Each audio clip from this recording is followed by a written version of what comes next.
Welcome to Mindless Entertainment. It is I, Jesse Milestone, coming to you on this Friday with both good news and bad news. I have a really bad feeling about this. Where people were just walking around, just jizzing force all over the place. He looks like he has been drinking soy from his mother's teat. Wrap yourselves in, guys, because we are gonna get mean! I got him!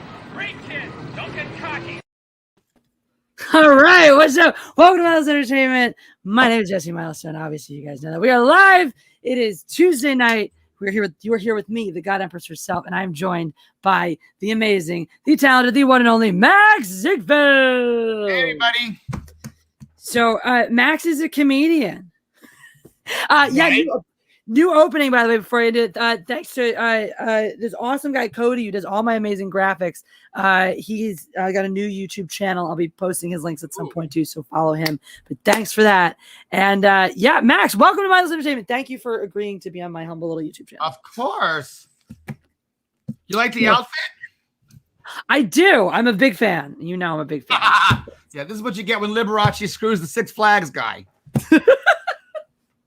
So I decided that I had to keep up with you a little bit tonight. So I pulled out the sparkles. I figured I'd go for my fairy look. I like it. I like fairies. Nice. See, I figured we would be in good company if I went. I looked at a lot of fairies. Oh man. So for those, I mean, if people here may know, someone may know you already. Joseph Aldridge says, "Is that the Six Flags guy?" So clearly, your brand is coming through, is screaming through as it always does. With heavy I'm using my special tea set just for you. Oh my God, that's amazing! From a simpler time, right? Back when you could do that kind of thing and not get in trouble for it. Exactly, I agree. It's the closest my lips have ever come to one since 1980. Oh my God, toxic masculinity is already firing all cylinders. Oh, I know. Here we go. Did you see that? I don't have any masculinity. I'm practically a woman. Well, toxic masculinity says Six Flags without the L. JK, please don't be offended. Without the L? Oh, ha, ha, ha, ha. Duh. Oh, I'm a faggot, honey. I'm a faggot. Full on. That doesn't offend me. I've been called a faggot since kindergarten. So where are you going, faggot? Why are you running so fast, faggot? I'm late for school, Mom. I am full on fagtastic. See, we have immunity tonight. I still can't say that word, but we have immunity tonight. Faggot. I have permission. I once had a black comedian come up to me after a set. This amazing comedian. And he's like, I'm jealous of you. I'm like, why are you jealous of me? You had the best set of the night. He's like, because you could say faggot on stage. I can't say faggot. And I'm like, dude, you can say faggot. It's okay. You're cool.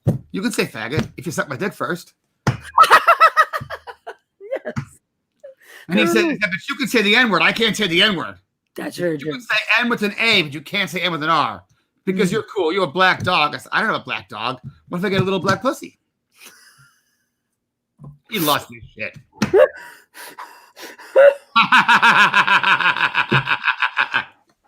Oh God. I know. Here we go. We're in. That's what she said. Ooh, well. Maybe not in your case. Not in my case. Anyway. Toxic masculinity, when you say you're comfortable screwing around, do you mean with your gay friends? Because that then makes you one too. So there you go. Why screw around? I always screw around with my gay friends. Are you kidding? Exactly. What else are they there for? Friends with benefits.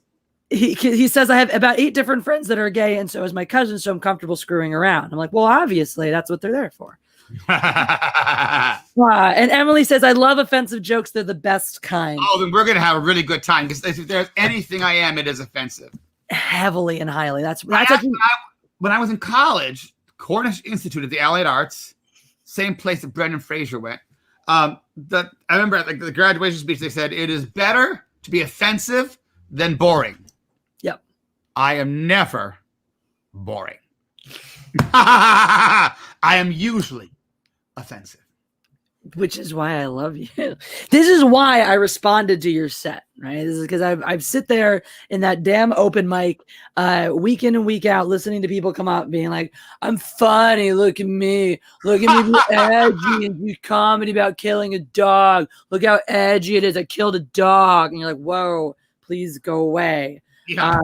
And then one day, this sparkly guy walks up and it's that immediate, like, this is either going to go really well or really poorly. Because either this guy is 1000% the jacket and nothing beyond a threat of that, or this guy knows what the fuck he's doing. And, it was the latter. I know you don't always believe that, but it was the latter for sure. It was one of those moments of like, because you were like, I've never done this, is my very first time. And I'm like, that immediately usually is oh fuck, but that had me going, wait a second, I don't believe that. So now I have to.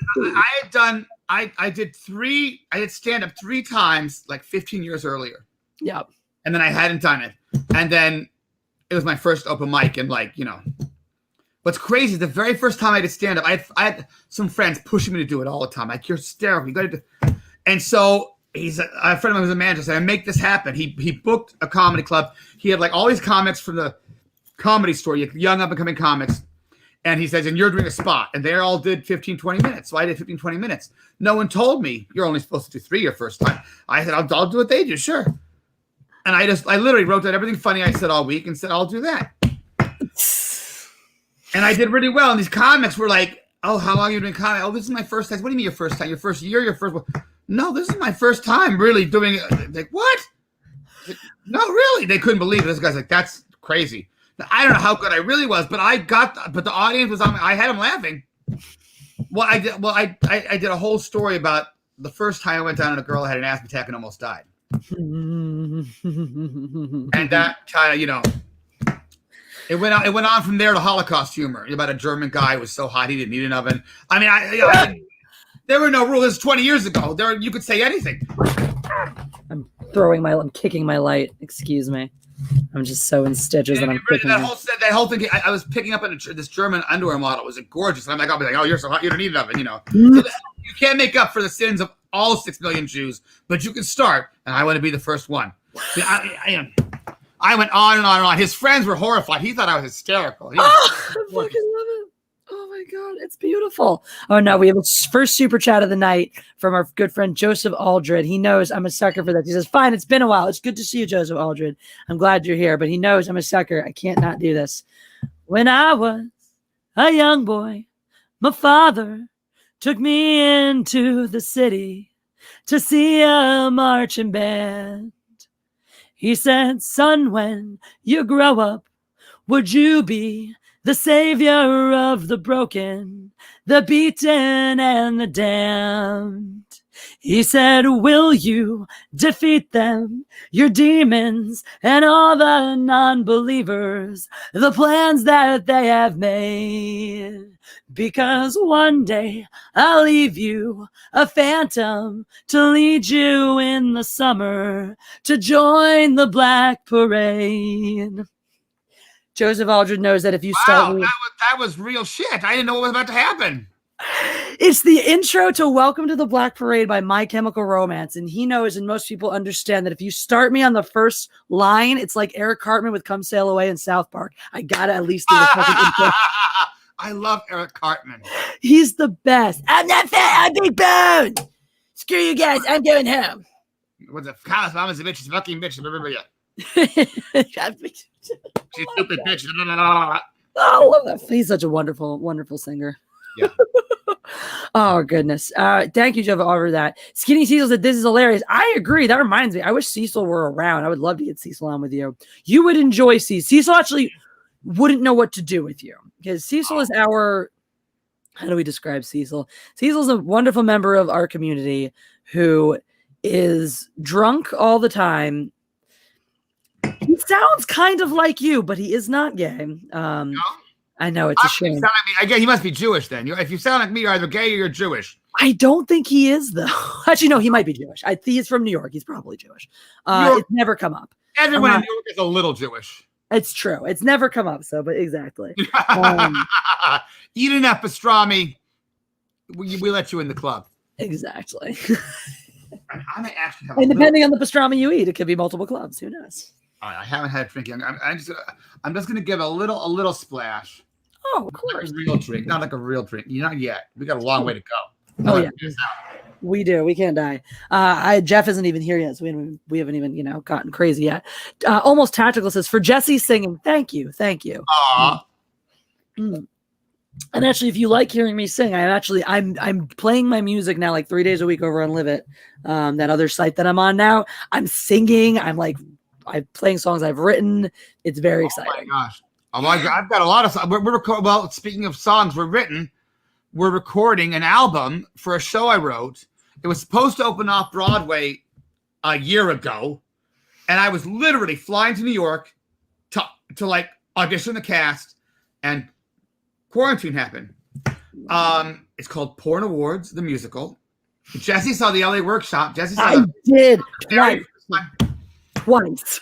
And so since it's going to be, we were going to try and open this summer, and now we're like, no. It's looking like it's going to literally probably be like a year from now. We're going to open like next March to truly be safe, because you can't, it's a small show. You can't open and then close again, and that's it. Like we get one shot. Exactly. We might run for 10 years, but we can't open and close because all of a sudden there's a wave, Yeah. So, but we're doing an album of the show. I'm really excited. So I haven't sung in a while. I'm gonna have to try squeezing a voice lesson or two next week to get back in shape. But we've got. I mean, the cast is our ensemble. The people who are singing the group stuff is amazing. They've all been stars on Broadway shows. It's amazing. And I'm going after a couple, some big stars to do a couple of the numbers to, why not? It's only recording. They don't only have to do it once. So I think we're keeping our fingers crossed for some very special people. There you go. I probably shouldn't say because we don't have it to be yet, but that's fair. But I can tell you, I don't know if Broadway people out there, but like Brandy Burkhardt is singing on our album, who's done a lot of Frank Wildhorn stuff. Yeah. Riley Costello, who was Bach and Wicked when everything closed down, he'll be Bach and Wicked again. Some really great people. Oh, Riley.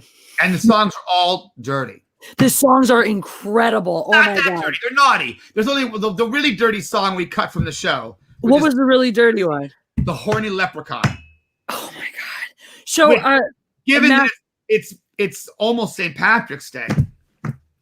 It's perfect. It's a girl and a guy. It was originally done as a girl and a guy, and the leprechaun was a puppet.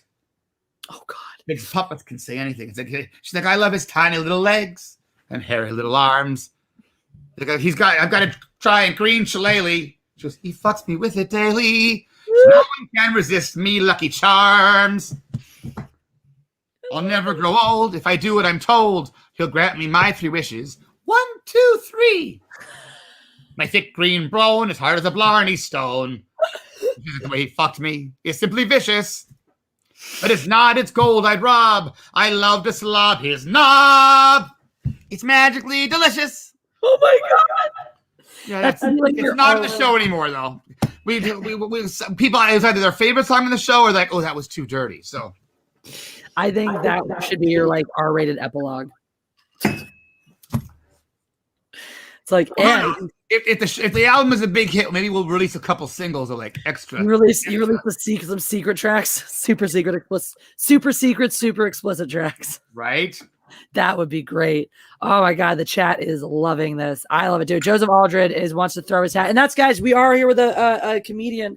So throw your lot in. Why did Moses send him down the river? Because he was a Jew. Oh, you're bad. I love it. I fucking love it. As you guys can see, offending. Well, you guys all know me. I don't get offended. I don't do being offended. And as you can clearly tell, Max doesn't either. So throw us your worst. I also don't get offended. Like I say outrageous stuff, but I don't get offended if it's directed at me, as long as you can tell what the spirit of it is. If you're being mean. Exactly. You're like, there's a lot of different ways to say faggot. You can say, hey, faggot, that's fine. If you're like, I'm going to kick your ass, faggot. I'm like, whoa, hold on. Kick your lick. What did I hear? Lick is okay. Lick is fine.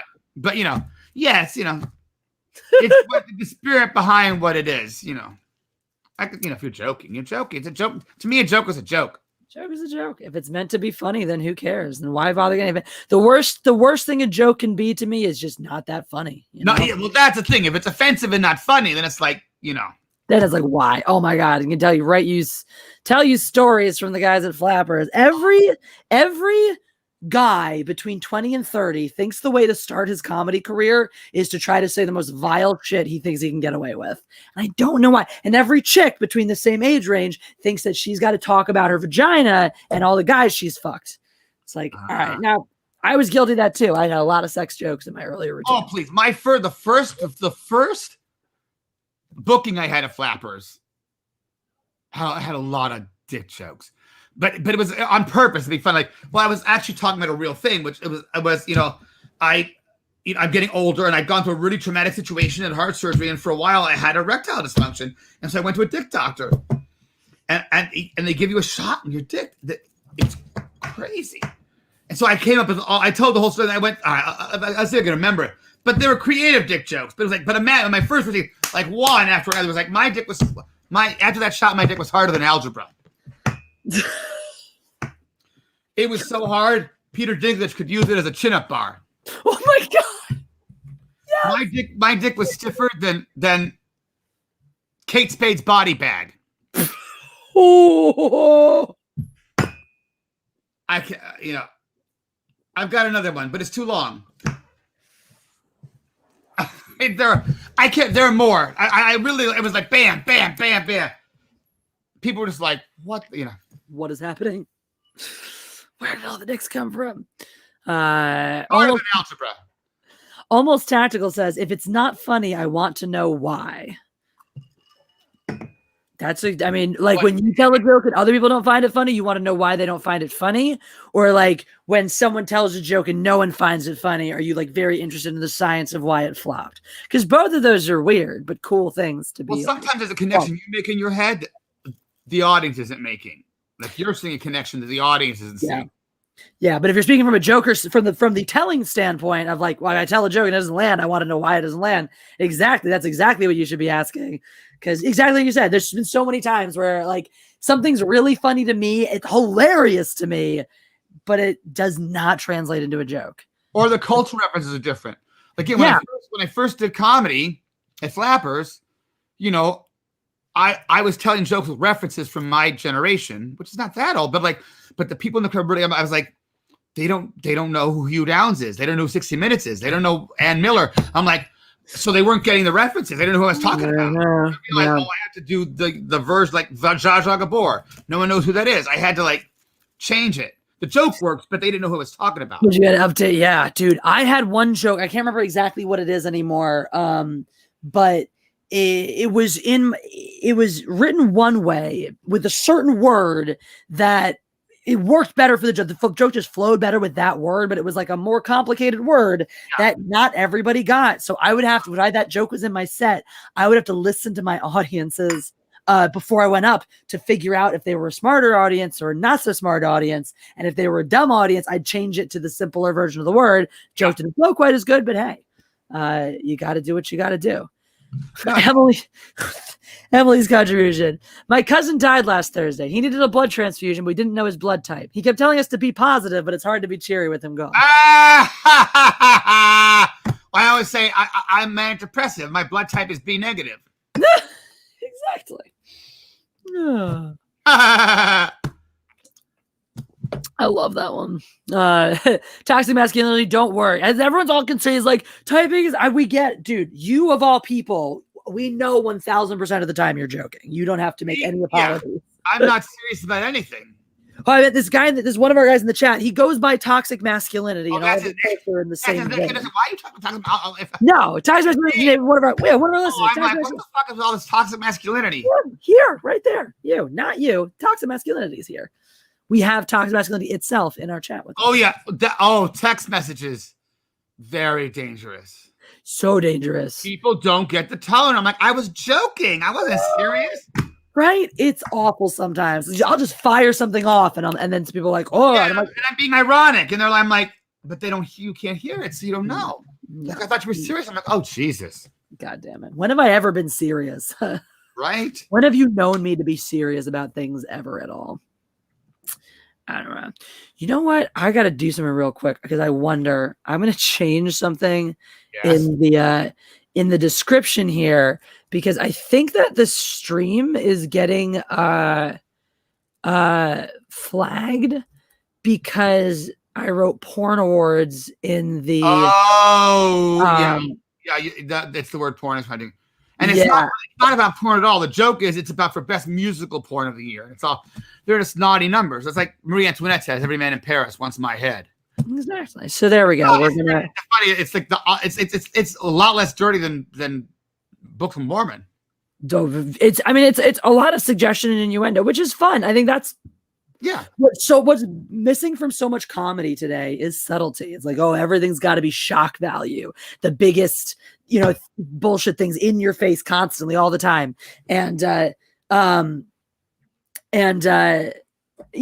people don't realize that like subtlety is what makes the best humor, like the innuendo, letting people make the connection themselves. It's so much funnier when you realize what's being suggested rather than just having someone beat you over the head with it from the get-go. Oh, yeah.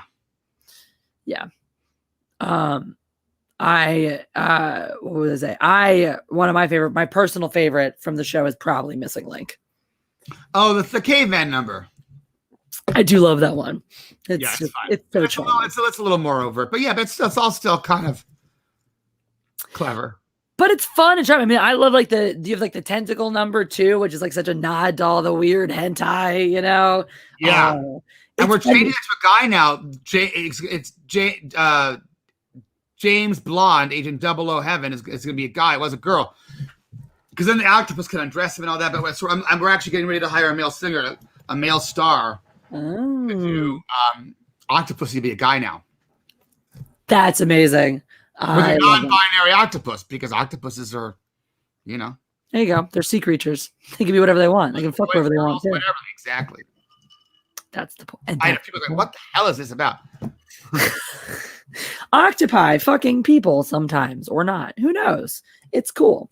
All right. Well, maybe that will help us with our algorithm a little bit because I was just noticing. I was like, what's going on here? I'm noticing just like views are just a little lower than they usually are.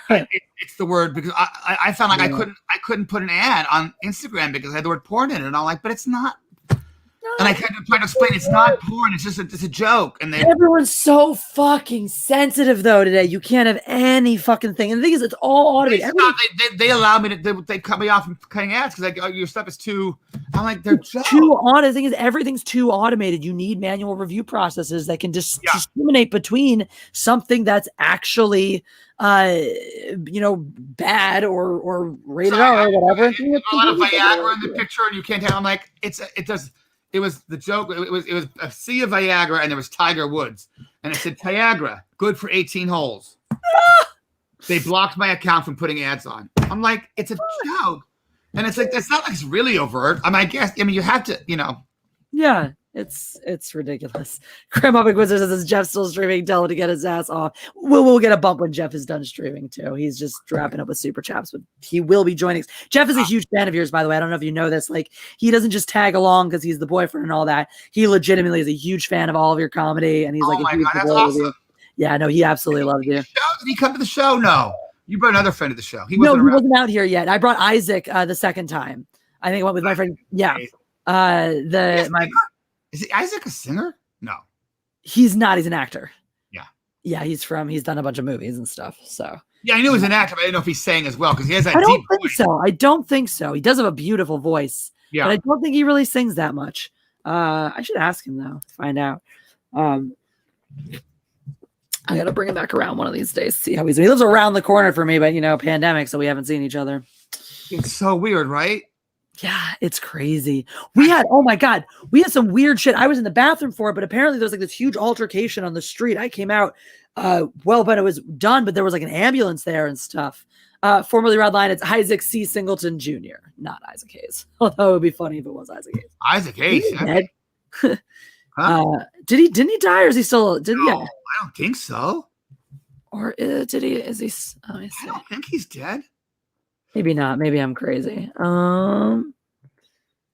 Yeah, it says was a creative focus. Okay, no, yeah, years active. Yeah, he's still alive. Okay. Yeah, I don't think so. Although it's weird. There's so No, many. wait, he's not. Died August. Hold on. He died August 10th in 2008. There you go. He died like 12 years ago, 13 years ago. Isaac Hayes? Yeah, Isaac Hayes. Really? Because that was the whole thing. So, because that was the whole weird shit. Because this whole Scientology thing and why he left South Park and all that. No, I don't. Yeah, so that was it. Because I remember I was just actually reading about this not that long ago. South Park. Because I mean, the craziest thing was, for as prolific as his career was, one of his biggest accolades was the South Park album he did, hit like number one, and it was huge.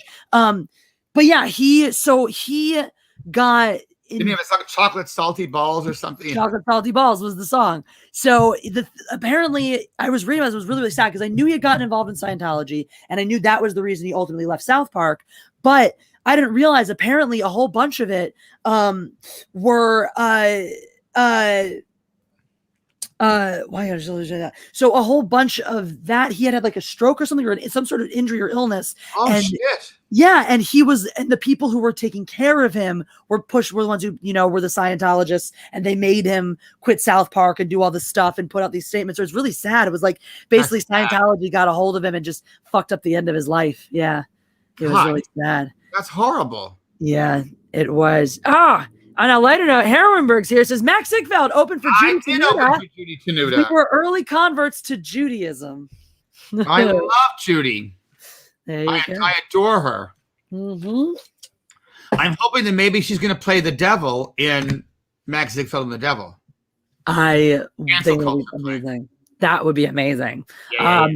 We're going to talk a lot about the cancel culture play, but I do want to save a lot of that for when Jeff gets here because I know he's really into that. I know he's super into that. I love the idea of him doing a graphic novel about it. That would be amazing. Yes.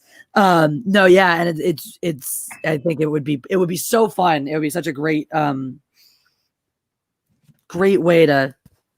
Why can't I work? Crisscross mediums. I'm loving like multimedia creation is so. Heroinberg is a great example. They're out in Pittsburgh. They make a web series about these.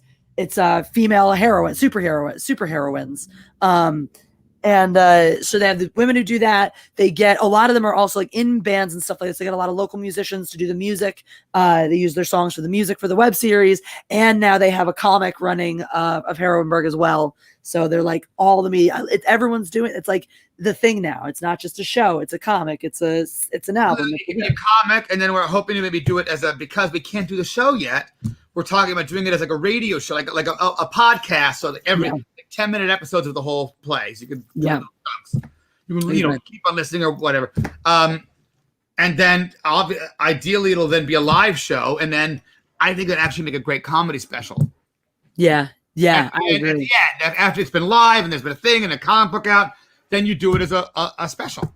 Yeah. And so when we get to that part too, we'll drop in the chat and we'll solicit a bunch of opinions from you guys too. If Max wants, you can have some free feedback from from your from your future audience. Sarah Black says Scientology is a fake religion.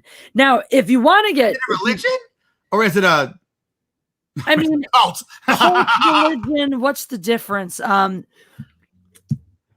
If you want to get technical, all religions are made up to an extent. Like there's, even if you believe in God and religion and stuff like that, even if you do, then by that token, there's still only one real one, and all the other ones are just made up. But why? I feel like they're almost the same thing with different names. It's like it's the same thing, just different names. Yeah. So the origin side, I remember someone telling me this though. Apparently, this was just L. Ron Hubbard was like just a science fiction writer, and this was like a joke with his friends to see if he could start a religion, and then it worked, and he was like, "Okay, I guess I'm a cult leader now. Cool." Yeah. There's money to be had here, guys. Oh, big money. Scary money. Scary money. Well, I was raised Jewish, but as I get older, I identify more and more with Jesus Christ. After I get nailed, it takes me 3 days to rise again, too. I caught you. You knew it's. Oh, there's something coming. There's something coming. Fucking great. I'm like, why? Where? Yeah. Maria, I'm so like scatterbrained at. I'm like laughing, thinking, forgetting what I'm thinking, falling, crying. Who knows? It's been a weird time. How has your quarantine been? You and I have talked a lot of business, talked a lot of shop recently, but we haven't like. Well, it's been overall good compared to some people really stuff like. It's been a mixture of good and bad. Overall, I made use of the time when it happened. I'm like, you know what? I'm always working for other people. I'm working so hard. I've never have time to do the things that I'm going to do. So I'm taking this time to work on things that I like. That's why I wrote the play, and we've rewritten porn awards twice and pumped up the jokes and rewritten lyrics, and I've been taking the time to do all kinds of things to make things better. Yeah. And so that part has been great, but I've had almost no income. My income disappeared. Yeah. I wasn't getting help from my parents. I don't know what I would do, but I was able to help produce the Palm Springs Comedy Festival, which I would not have time to, I would have had to say no during normal times. But I'm like, there ain't nothing else going on. Sure, I can do this. So I've been able to do a lot of things that I couldn't do, but it's also been financially really difficult. And also not being able to perform live but I'm doing Zoom all the time. Yeah. And I also been able to see anybody. Like for the first 4 months, I didn't see anybody. And finally it's like, we started to find a few people. Okay, we've been safe. We can see each other. Like, 2 people, 3 people. Because I was starting to get nutty. I'm like, I can't be completely alone. Yeah. Not to see a human being for 6 months. I'm starting to get crazy. Yeah. Oh no, it's nuts. I'm so thankful. My best friend was scared though. She's scared she would get me sick or something. And I'm like, we've been so careful. And she's on a soap opera, and so she gets tested for work. She goes, you've tested for negative 3 weeks in a row. I think it's okay for us to have dinner together. You've been weird because I've had heart surgery and lung surgery and all these things. Like, if I get this fucking thing, I'm gone.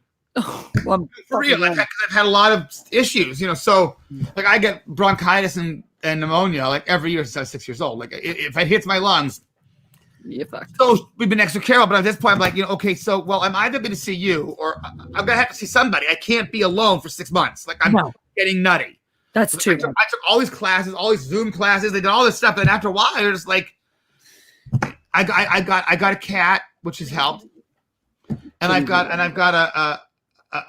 a guy that I feel safe seeing. That's kind of new. We were seeing each other before, and then we didn't for a while. Now it's I said I broke down. I had social distance sex. Social distance sex. He wore a mask, and I kept my ankles 6 feet apart. Plenty of room. He calls me the super spreader. Right? I'm like a gay comic book character. Is it a bird? Is it a plane? No, it's super spreader. But I do have someone that's So I just keep me company. We're being very careful. We are being very careful. That's important. I'm so thankful for Jeff. I don't know what I would have done without him. I had no sex for months. Dude, I've been in quarantine for so long, my hand has a headache. We had a horrible spell about a month ago or 2 where I got my period and then a UTI right after it. So we went for like a week without having sex, and I thought we were gonna die. Well, yeah, but at least you had affection. I didn't even need the sex. I mean, just like a hug, like a right. Oh my God. I had zero human contact. Yes. For 4 or 5 months, like no one. Like I didn't see anybody. I didn't touch anybody. Not even sexual. Just like, hi, we're in the same room. I would have. Yeah, I was getting a little, starting to get a little, and I was keeping myself so busy. I was going from Zoom class to Zoom class, open mics every night. I was so fucking busy. But at some point, I need a human being. Yeah, that touch part is so important. Even in the same room. Like, I had a friend of mine, his dad had cancer, so he was being uber careful and was being tested all the time. So he came over because he knew it was going to be safe. And when he came in and we hung out, he was like, "Oh, I didn't realize how bad." He could tell you've lost your mic. Because I'm like, can I just hug you? Like, he's like, "Oh, you're serious? You're like, you are, yeah." Like, he let me put my head on his chest. He's like, he's straight, but just like, I just need to like be with a human. No, just need a human. I didn't realize how bad it was. I'm like, oh yeah. I'm losing it. Bad. It's getting there. Itis Steam says, who was the world's first carpenter? Well, Jesus was the most famous. Eve, because she made Adam's banana stand. I thought you'd like that one. body. My thing with what Adam said to God, he said, I got more ribs. Can I get more broads? he would too. Adam legitimately would. Men would. We know this. I agree. Hugs are better than handshakes. They're so much better. I was having the thing where when I would go out on errands after like a long spell inside, I wouldn't know how to people. Like someone would ask me a question as part of a basic monetary exchange, and I would just like freeze up and not know how to answer. Yeah, Like, you want cash back. Yeah. It's just I was in this line at Trader Joe's. They have a social distance. I started telling jokes. I was telling jokes the entire line. I don't care. They're trapped. I'm doing my. I did it to the cashiers too, and they're like, and then they started laughing. Oh, you really are a comic. I'm like, oh yeah, no, and I haven't had an audience for 6 months. I've got you now. Yeah, or the poor Uber drivers, you know. Oh God, let's take the long way. Oh my God. Probably thankful for all the the lack of traffic. That's the one thing I don't want to go back to normal. If like everyone can just never drive again, I would love that. The lack of traffic has been such a fucking gift. I fucking love it. I need that. Hey, Emily, I tell that one too. Except I say what has more brains than Kurt Cobain? His ceiling. The wall behind him. Oh. Actually. Oh, mercy. Mark. I love that one though, and I love Kurt Cobain. He's my boy. My boy. So Ida, Steam, and Emily, those two in the chat are engaged. And Emily, so during the time that I've been streaming, Emily's been a huge supporter of the channel. She's come on a few times. She's lovely.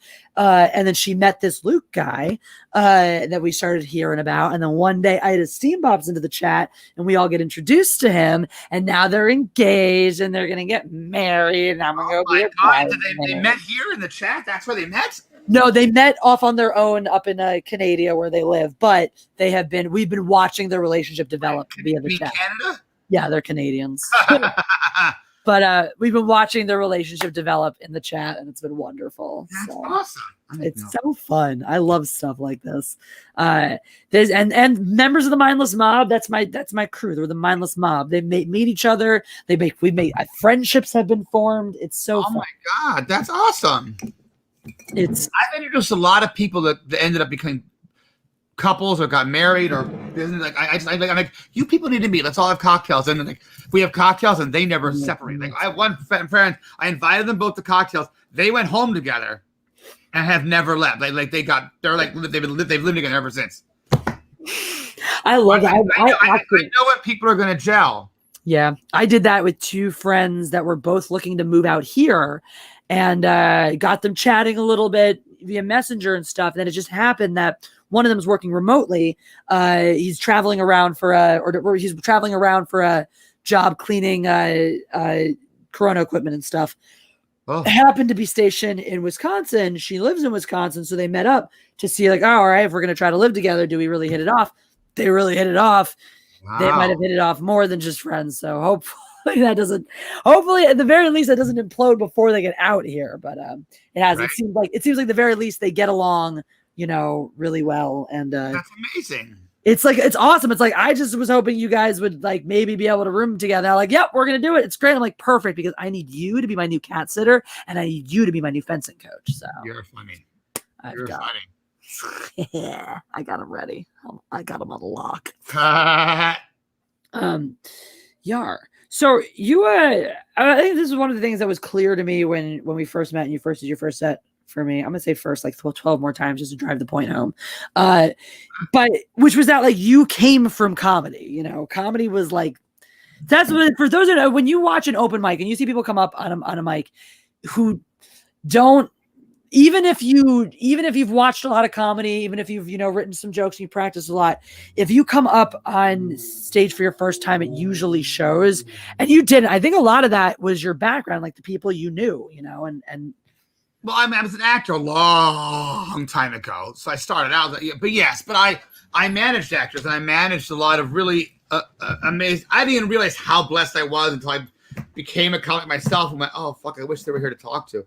I had a lot of amazing like Borscht Belt guys, like the guys that like invented comedy, like literally, like the original guy. I'm not joking. Like the guys that invented joke structure, pretty much. And I would, I mean, like Jack Carter. You guys probably know who he is, but Jack Carter, he hosted the Tonight Show at one point.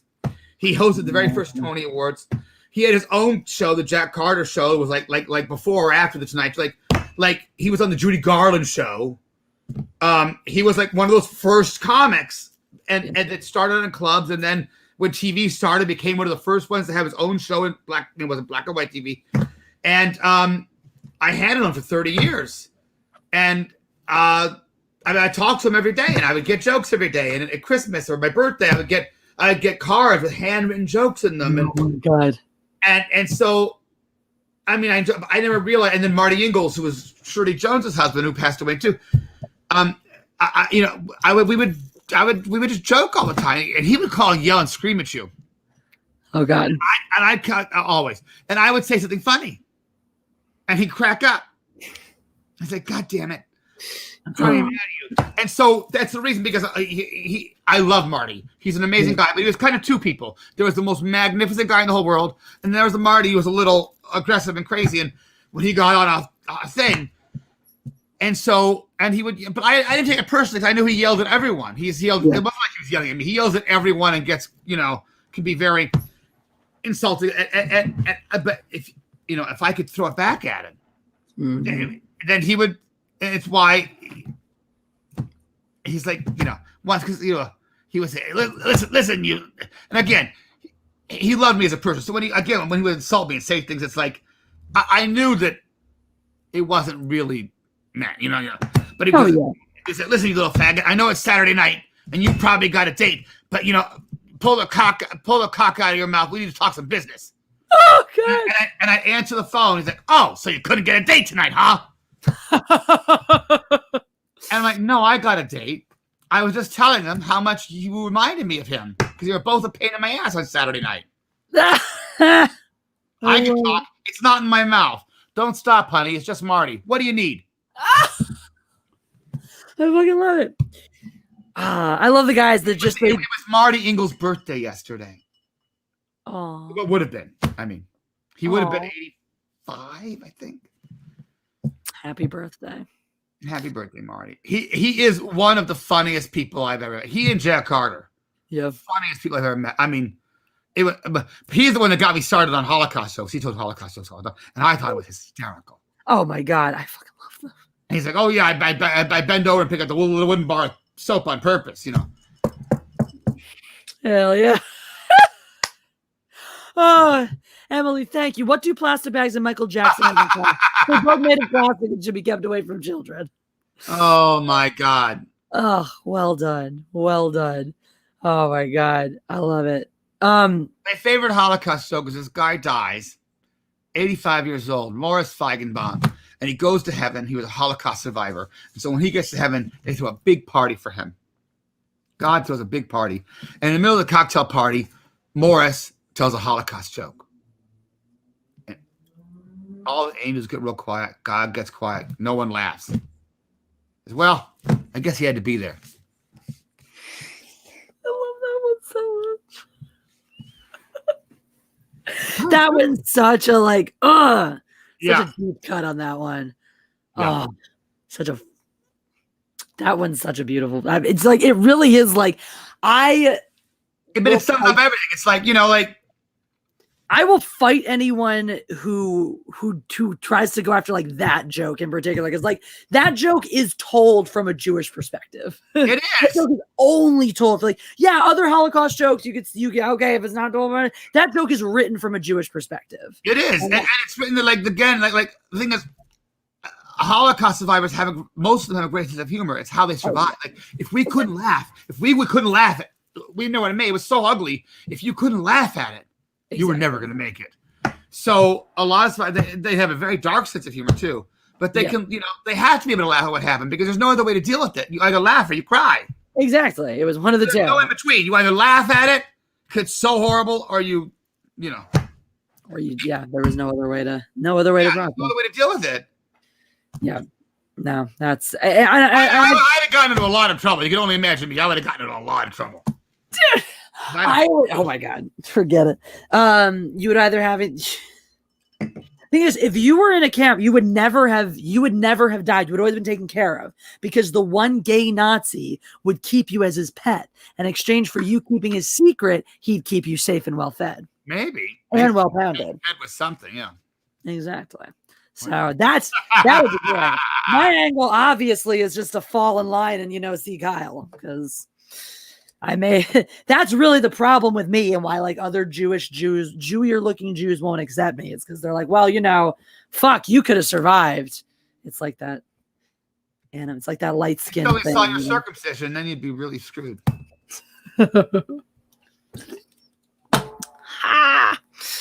All this other Mel Brooks jokes about that. Joan Rivers did it. You can't do it anymore. You can't do the kind of stuff they did. People get all, which is so stupid. It's like, how dare you, other non-Jewish people, take a coping mechanism away from actual, people who. Listen, like I'm Jewish. I'm, This was bullshit to me. I got lectured. Someone tried to. I put him in his place real fucking quick. Sorry, I'm just gonna post this real quick. I'm gonna post it on the community tab. See if we can rebound from YouTube's fuckery. We're doing great anyway. We're having a wonderful time, but we're just just the three of us. we got a great stream going on, but it's clearly YouTube is being a dick tonight. But anyway, where was I? I was off on some tangent about the Holocaust. They've all gotten so weird now. Well, they all own each other, so it's like there's no, it's like. Oh, yeah, that's what I was gonna say about. So this one person in the chat. So we're talking about something the other day. I'll tell you about it. I'll be interested to hear your take on it. Grandma Inquisitor says, awesome stream. The only thing missing is a Mel Brooks cameo. Damn straight. Right? I love Mel Brooks. Oh, he is brilliant. And so right there with it. So somebody in the phone fucking chat is trying to tell me how to feel about Judaism. And I'm like, bitch, I'm Jewish, right? Like I get this shit all the time because of the way I look, where when a topic comes about Judaism, I'll start speaking on it. I'll be like, all right, so this is how Jewish people feel about this stuff. And someone else will be, actually, I'm pretty sure Jewish people feel. I'm like, no, bitch, are you Jewish? Well, no, but I am. So shut the fuck up. That's how everybody is. Usually the people that it's about, like, you tell a Latin joke and the Latin people think it's all funny. And then there's some white girl on the Upper West Side who goes, you can't say that about Latin people. They're all laughing. What's your life? It's like, what? Offended. Oh my God. Offended for someone else. I'm like, are you offended? Because if I offended you, then I'm very sorry. Like if it's really, but like if you're offended for someone else that you don't even have, Exactly. I'm offended for the Jewish people of the world. Suck my dick. I am one of them. So exactly. Yeah. Jews have a saying: when the going gets tough, sell your diary. It's worked before. It'll work again. Oh, so let me ask you about this. This is sort of an interesting point. So, it's no secret. The thing is, the industry, the film industry, the entertainment industry has always been a pretty hostile place for politically conservative people to be, to begin with. Now, certainly even more so than ever. So, Gina, I don't know if you heard about this woman, Gina Carano, on the show The Mandalorian, the Star Wars show, and all that. Yes. Yeah. So I don't know how much you followed. She got really blown up as this horrible anti-Semite. Yeah, I feel like it wasn't so much. It was not in good taste. No, but I don't think it was. Well, so here's the thing about it. It wasn't really anti-Semitic. She was comparing something that was. Well, so here's the thing. Here's the thing too, though, is comparing apples and oranges, but I don't think the intention was to be anti-Semitic. Not at all. Not in the slightest. Now, here's the other crazy thing. Here's the other thing too, is the media tells you one. Now, this is something that our community as Star Wars people followed very closely, right? But the media spins her as, well, she's comparing conservatives to these people. She wasn't actually. She was never publicly conservative prior to getting fired and all that. She ultimately got fired for that and all that. She was never publicly conservative. The tenor of her tweets hinted at conservative or libertarian. It was clear she wasn't liberal, but she never came out and said who she voted for or encouraged you to vote for any particular person Ted Cruz, She didn't endorse. So she purposely, and it was clear that it was on purpose, that she wanted to say her provocative things and ask her little questions and do all that stuff.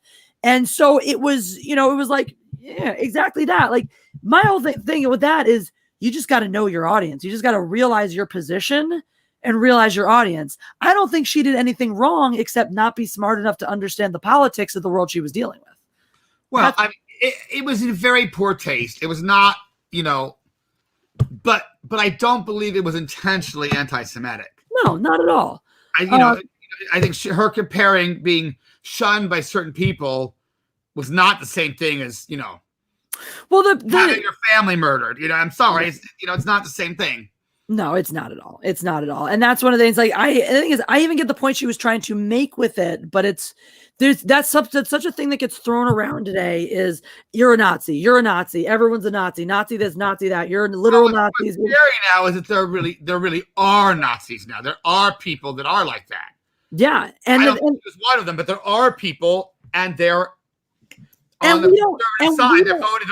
They're voting Republican, and they're real Nazis. Not all Republicans are Nazis, but there are real Nazis that are. Yeah. There are not real Nazis that are Democrats generally, I don't think. No, but however, there's some of the censorship in the Democratic side of things. I am so, it's like, it's going to hurt me. Like, I mean, well, obviously, all that stuff, all that establishment has been consistently embracing more of the cancel culture rhetoric.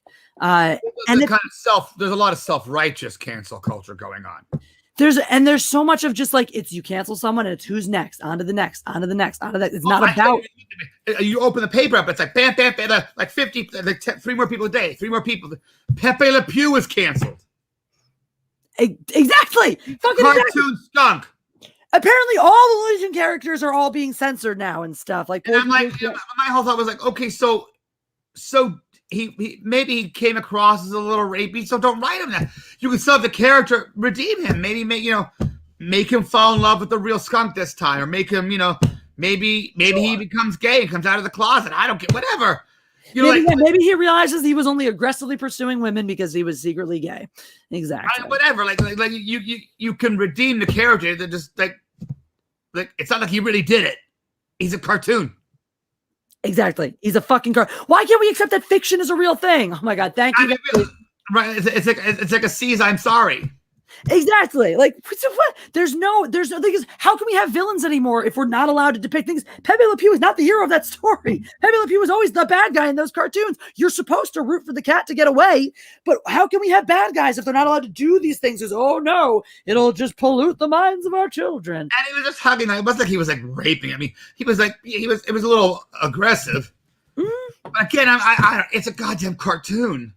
Exactly. Oh, but it shows. I'm like, oh, come on. So in the future, don't make him so aggressive. Let the girl win. Whatever.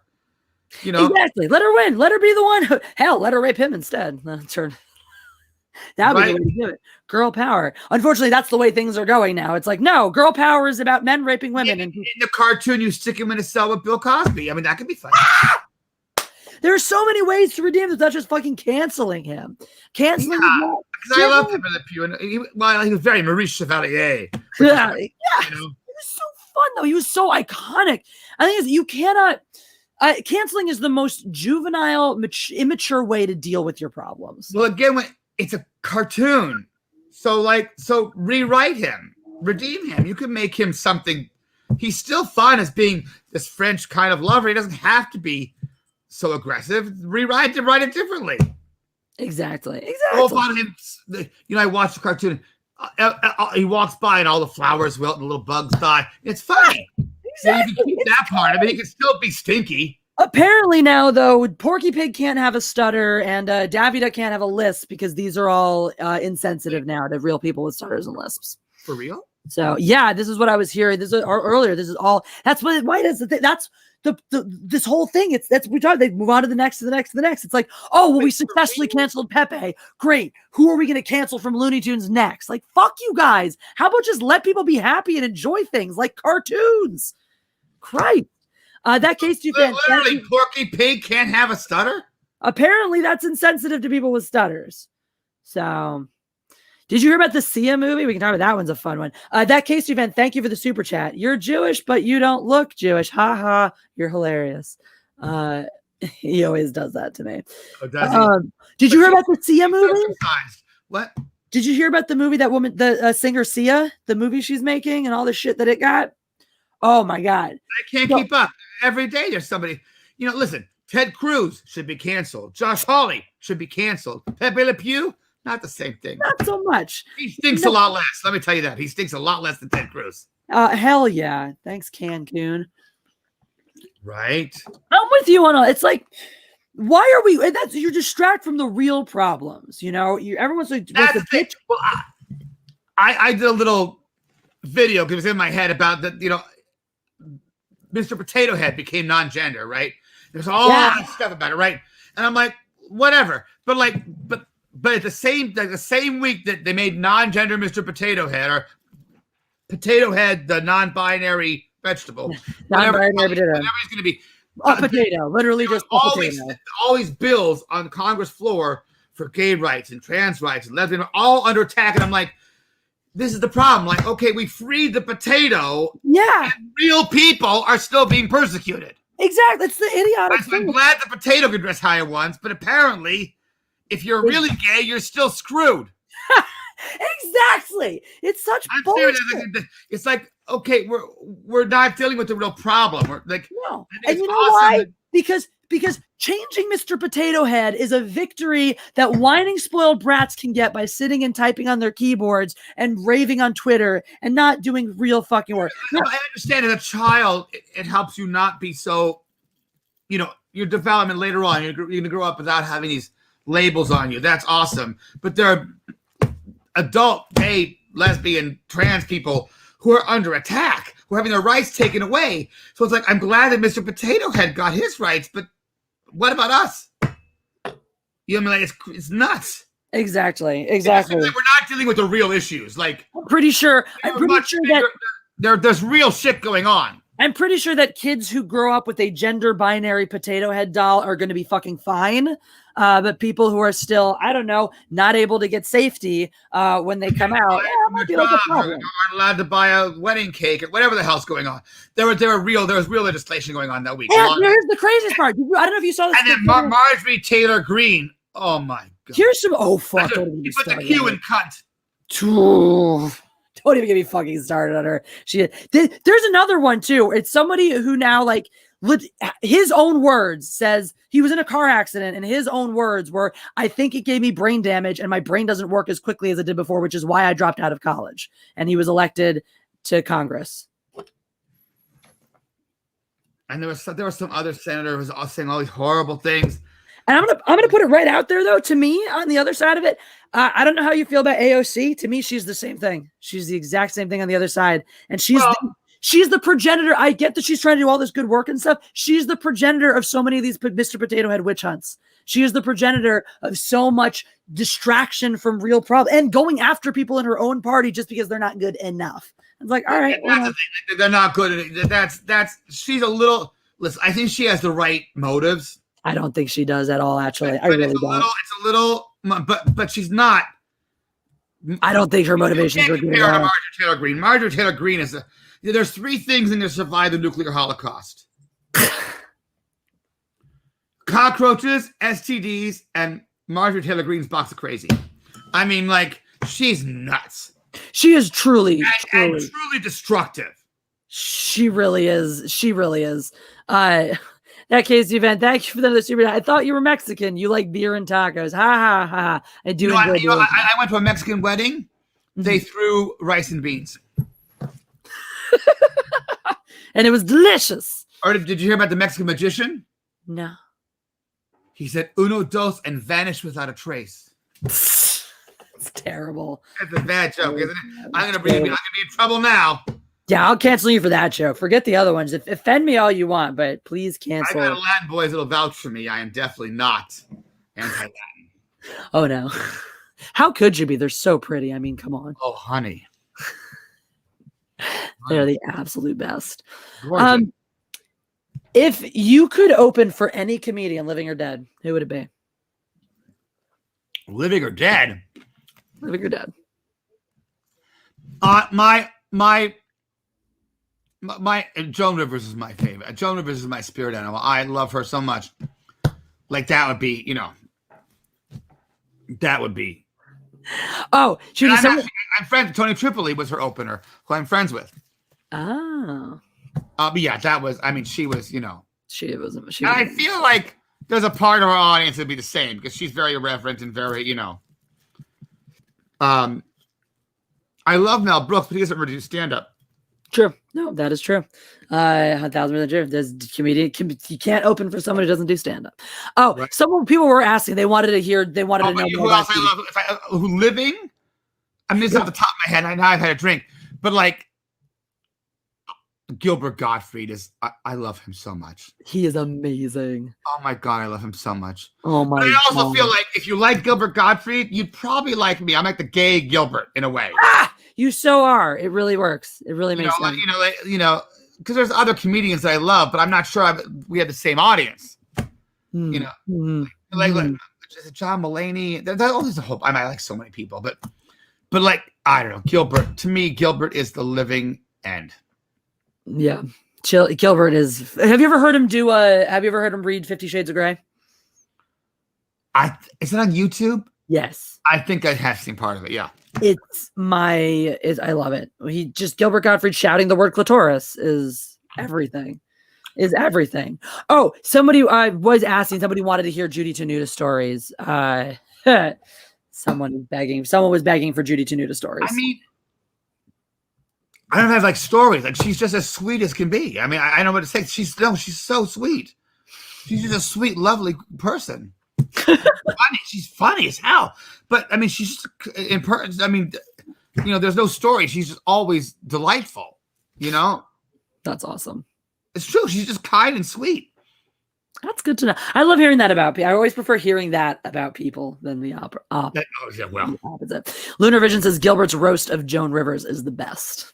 Oh, I'll have to look at it. I've seen it. I'm sure. I just don't remember now.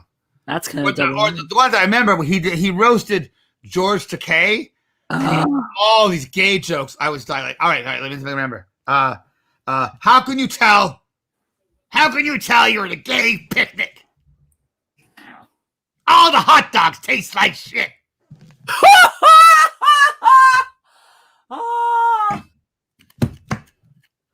He had a whole bunch, but that's what I remember. Oh my God. I love that. And he got in trouble for those tsunami jokes. They were fucking funny. I didn't even hear the jokes. I just knew he got in trouble for them.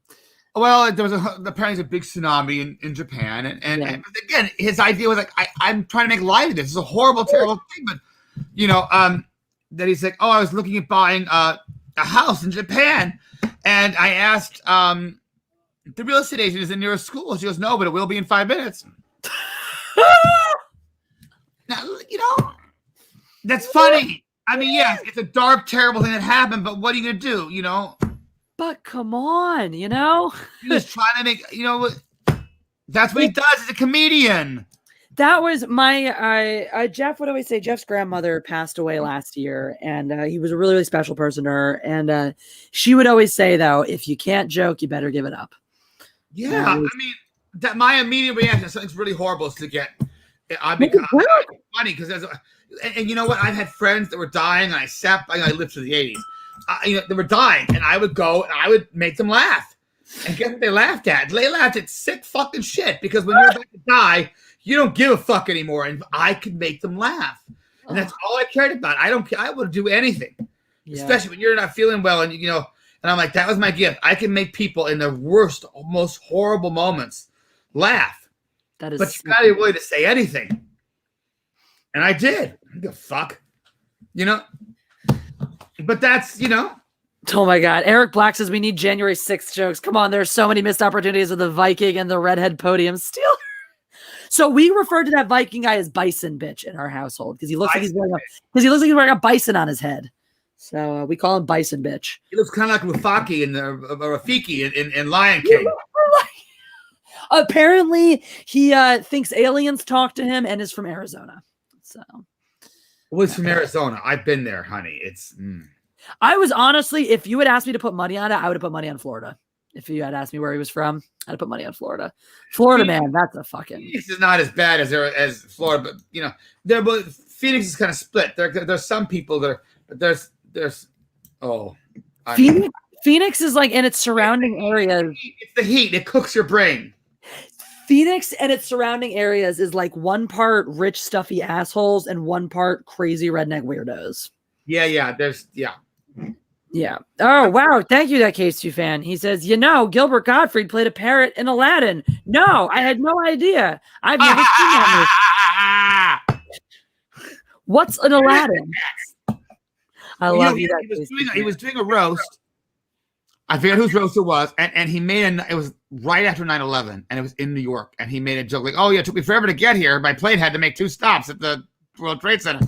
I can't remember. That's not the joke exactly, but something along those lines. And it was in New York, people, it just happened, and he was like, he realized, oh shit, I've done it again, and he went into the aristocrats, and my dog was fucking my son, licking his asshole, and then the kid threw up, and my little girl was eating the barf, and it became so like you forgot all about the fact that he ever mentioned. You forgot 9/11 because he was talking about the dog eating his. Oh my god! Yeah, somebody's asshole and sucking the barf out of his wife's. Yeah, and people were just like losing it. It became so outrageous, and you know what You don't even realize he told an 9/11 joke. You're just like, what the fuck is happening? You're too busy listening to You had to quadruple down. Everyone fucking beats.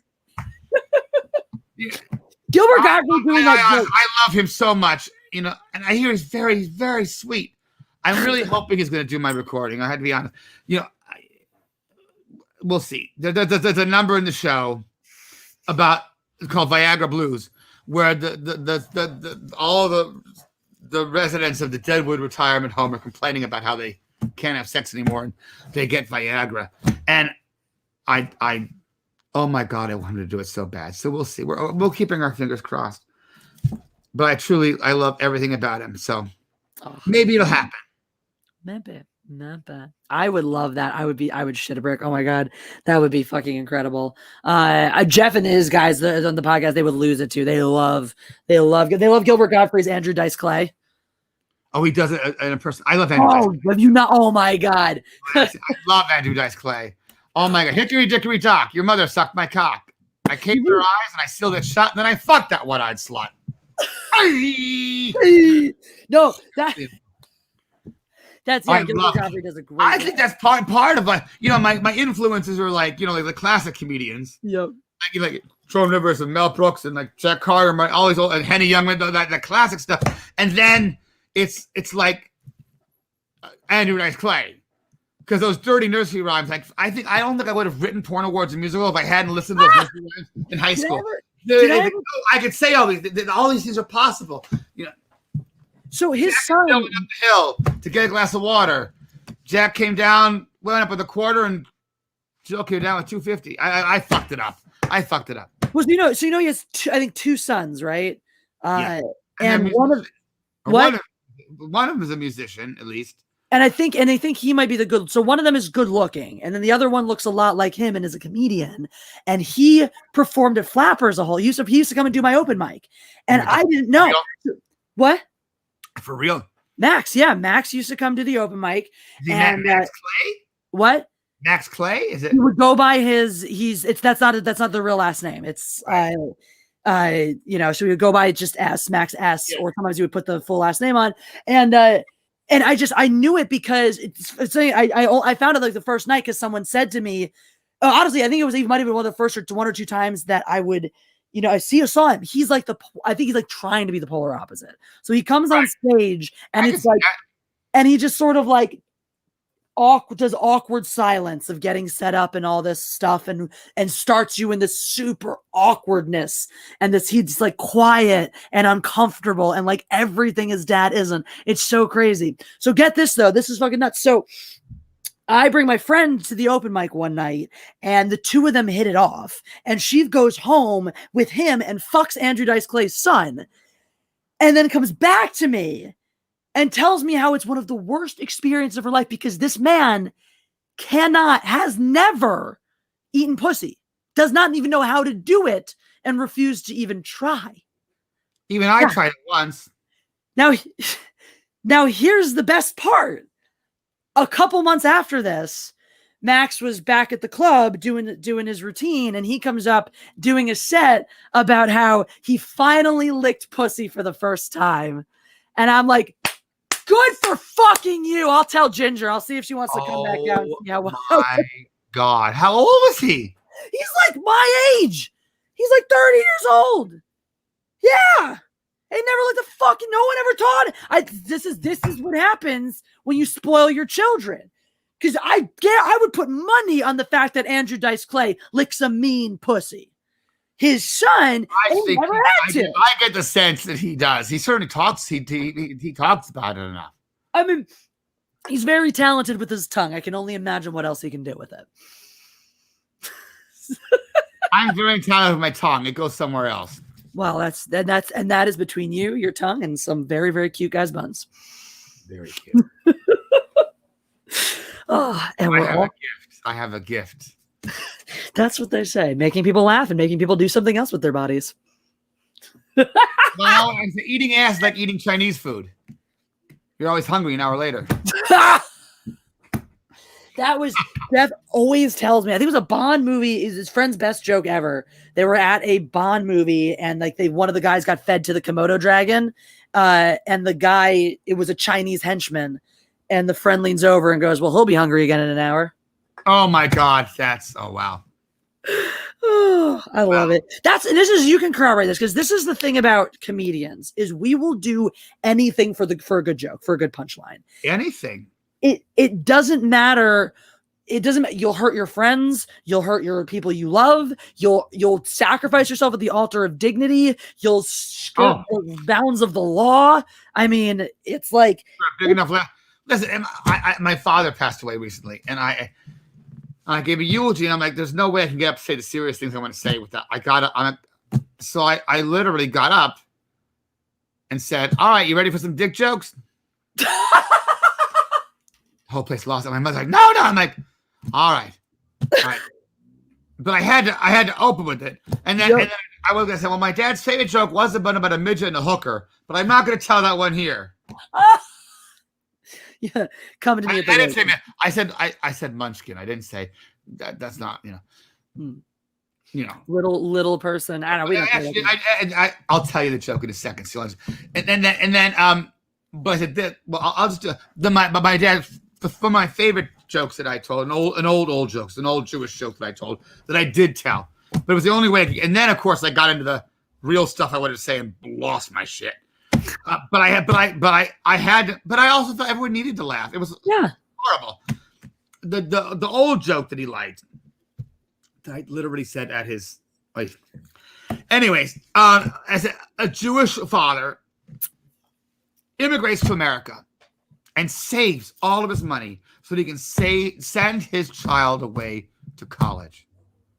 And his child turns 18. His boy turns 18. He goes to university. And a year later, he calls his father and says, Dad, I got something to tell you. I've become a Christian. And the father's like, oh, what have I done? What have I done wrong? My son has become a Christian. What am I going to do? He calls the rabbi, Rabbi, you've got to help me. My son left home and he became a Christian. And the rabbi says, you too? My son left home and he became a Christian. We're going to lose the faith. What are we going to do? And the rabbi said, we're going to do what Jews always do. We're going to pray. So they get on their knees and they pray, dear God, we don't know what to do.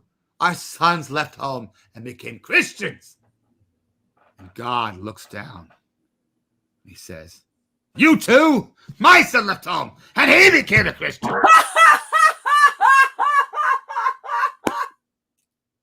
That's a good joke. I never heard that one. And my mom says, Max, don't say they got on their knees. Jews don't get on their knees. And I said, that's not true.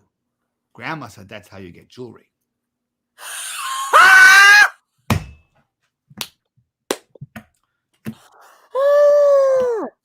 At a funeral. And then I went into some very serious what my dad taught me about life and blah blah blah. But yeah. But I couldn't have done it otherwise. I couldn't have gotten to I could barely. I was sobbing to the rest of my thing. Yeah. So I had to I had an audience. Oh, hell yeah. Cab to audience. Socially distanced and trapped, wearing masks. Here we go. All right. So, all right. I'll give you the joke about. Oh, yeah. Yes. The The Munchkin joke. Another one my dad really liked. It's a very old joke. So, Jerry Maron. Jerry Maron was the mayor of Munchkin Land in Wizard of Oz. And he was like a Hollywood icon. And he worked the day he died. Whatever it was. He was always doing something.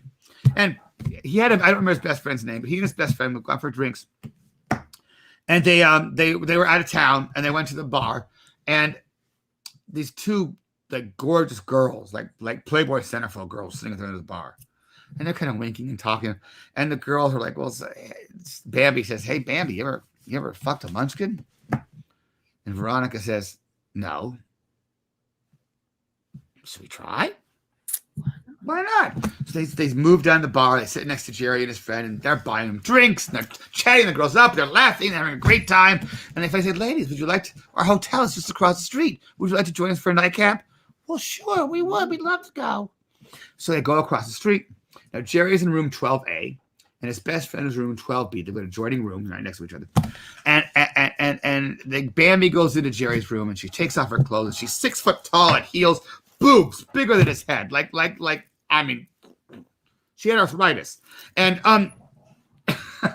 and he's staring up at her. She's the most beautiful woman he's ever seen. And he gets nervous. He has anxiety, and he can't keep it up. He has a little, performance anxiety. And she's like, don't you worry, honey. We got all night. Have another drink, sitting there chatting. But he can't get it out. It gets worse because he can hear his little friend in the next room all night long going at it. Okay, I'm coming, baby. I'm coming. 1, 2, 3. Oh, hang on. I'm coming again. Ready. Here we go. 1, 2, 3. Oh, shit.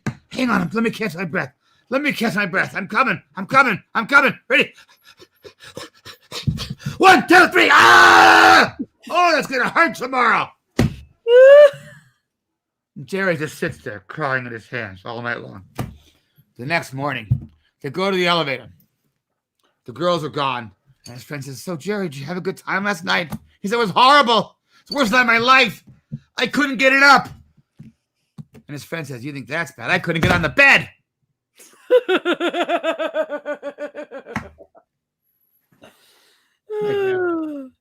I love it. Old joke. I love ones like that. I love it. I know that's the thing is I have all this stuff in my head because I spent 30 years with Marty Ingalls and Jack Carter. I worked with Phil Stiller for a little bit. All these people. It's just I talk to them every day. I got Tony Curtis. I handled for 20 years. Wow. I got jokes that they're so old. What's funny is no one's heard them anymore. They're so old that no one alive. Yeah. So I actually developed a show that I'm making bigger that I did at the Palm Springs Comedy Festival called Max and Minky's Classic Comedy Cavalcade, where it's all I said every joke tonight is written by someone who's dead. But I love them all, and there's no reason these jokes should ever go away. So the show is a tribute to all the great comedians, and I do jokes from Joan Rivers and Rodney Dangerfield and Marty Ingalls, and I've got some really rare stuff, stuff that wasn't ever on TV, and stuff that you wouldn't, unless you hung out with them, you wouldn't know some of these older jokes. Yeah. So we do. It's like an hour of all this like old Borscht Belt stuff. It still works. Yeah, that's awesome. And people, what's funny is that my parents remember some of them, kind of, but like people under 50, they never heard it before. That's awesome. And I was saying at a bar, people thought I said, oh, these aren't my jokes. I'm no genius. These are not my jokes. Yeah. But I know them, and I tell them I have that because I hung out with them. I have that. There's a rhythm to that stuff. I mean, we have tribute bands, so why shouldn't we have tribute? It's a tribute comedy. I make it very clear. Like, there's a pattern between us. I wrote, but the jokes are all other people's. Yeah, and it's not like they're coming back to do them. So if they're not doing them, I would never steal a comedian who's actively working. That would be horrific. But I'm just saying, it's the kind of thing. I don't want this stuff to die. Like, exactly. I don't tell these jokes. They're not up there doing them. So if they're not doing them, who's going to? No one is. It's going to disappear. Exactly. And in comedy doesn't have to be impermanent like that. Just because it wasn't recorded on video, it's not circulating YouTube or in a special, it doesn't mean it has to go away. I think I think it's very clear that these are other people's. But see, that's what's great about you and what separates you from a lot of other people. A lot of other people in your position would do these jokes and pass them off as their own, knowing that no one would ever be any the wiser. Oh, no, I would never. If someone asked me, I'm like, oh, that's not mine. That's Milton Berle, or that's Jeff Carter, or that's Marty Ingalls, or I heard it from so-and-so who may have heard it from somebody else, but, Yeah. We do a whole bit of red buttons. Captain Robert April says, Tibbs on Sam Kinison. What?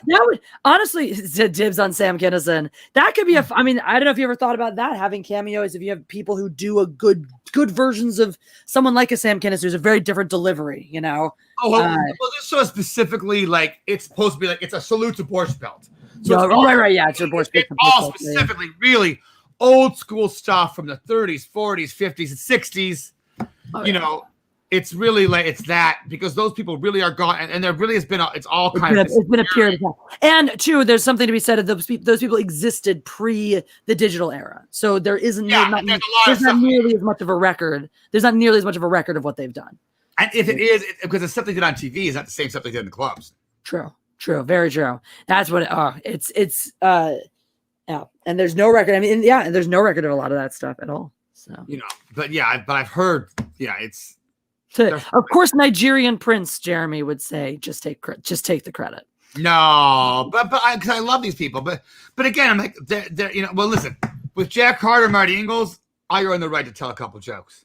I would say so. I mean, after 30 years, I almost think that they would be. I was trying to actually started out. I was trying to develop a show and have Jack write it with me. That was like had all this humor in it. That maybe he would be the lead in it, but there'd be other people also doing stuff because he couldn't stay up that long anymore, or show that we could develop with his jokes that then we could license, but he passed away, and so I'm again some it's everybody's. I've got a little bit of everybody, but it's from that era. Yeah, that's awesome. And I do a whole section of really old Jewish jokes, and yeah. I just love that. Hey. What did I say about it? I totally just lost my train of thought. And what's really interesting is a lot of those jokes. I'm doing it with a friend of mine, Christine Deaver, who's she's not a comedian, she's an actress, but we have a great chemistry together. And so all the marriage jokes, a lot of them are a little misogynistic.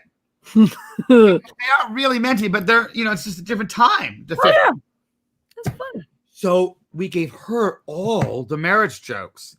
So it's the same jokes that were normally told by men. Now being told by a woman, which puts a little twist on it. So it's the same jokes, but it gives it a little different, You can get away with a little bit more, a little more wiggle room on that. The twist on it is really kind of fun. There's one. This is a Henny Youngman one, and we gave it to her. He says, a guy bumps into a friend of his. I haven't seen you in a long time. He says, you look really tired. What's going on? I was like, oh well, it's been a rough couple of years. He said, I've been, I buried 3 wives. You buried 3 wives? What happened? He said, well, the first one died from eating poison mushrooms. Oh, that's terrible. He says, what happened to the second one? Let's say the second one died from eating poison mushrooms. What happened to the third one? He said, the third one died from a contusion to the head. He said, how'd that happen? He said, she wouldn't eat her fucking mushrooms. That reminds me of one of my favorites. A man and a woman get married, and they ride off on their horse into it's olden times, so they're riding on their horse off to their honeymoon and what have you, and they're taking the cart, and the horse that's pulling the cart stumbles, and the husband says that's 1, and then the horse keeps going, and then the horse stumbles again and goes that's 2. They keep going along, and the horse stumbles a 3rd time, and the husband gets down off the cart and shoots the horse. And then the wife just loses it. She starts losing her mind, screaming, oh my God, what did you do? How are we going to get there? Who's going to pull the cart? Ah! And the husband looks at her and goes, that's 1. Yeah, I know. Yay, thank you. We have a talk about a guy gets this very expensive talking parrot. But the parrot curses all the time. And he's there and he's like, fuck you, fucking asshole, bastard. And the guy's like, You gotta stop talking like that.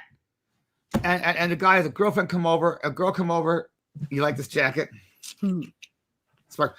And the parents like, you fucking con. It's like, God damn it, I'm gonna kill you. The girl leaves. He's like, you gotta stop talking like that. He goes, fuck you. So he takes the parrot and he throws him in the freezer. And he sits there like 15 minutes, and then he opens the door and takes the parrot out. And the parrot's like, I'll be good. I won't say it anymore. He's like, I just have one question. The guy goes, what? What'd the chicken do?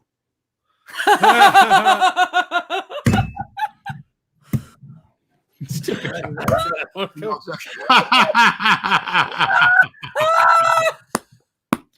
good.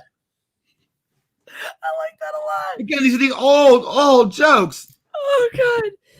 Thank you, that Casey fan, for the peanut gallery. He says, I saw Jesse fall off a horse once. It was epic. You can too. If you actually, it's out there on the internet somewhere. There's a wonderful video of me falling off a horse. Yeah, so because it's better than that. It's not just me falling off a horse. It's the horse and I are going over a jump. The horse trips, stumbles over the jump, and then I fall off the horse because the horse is falling.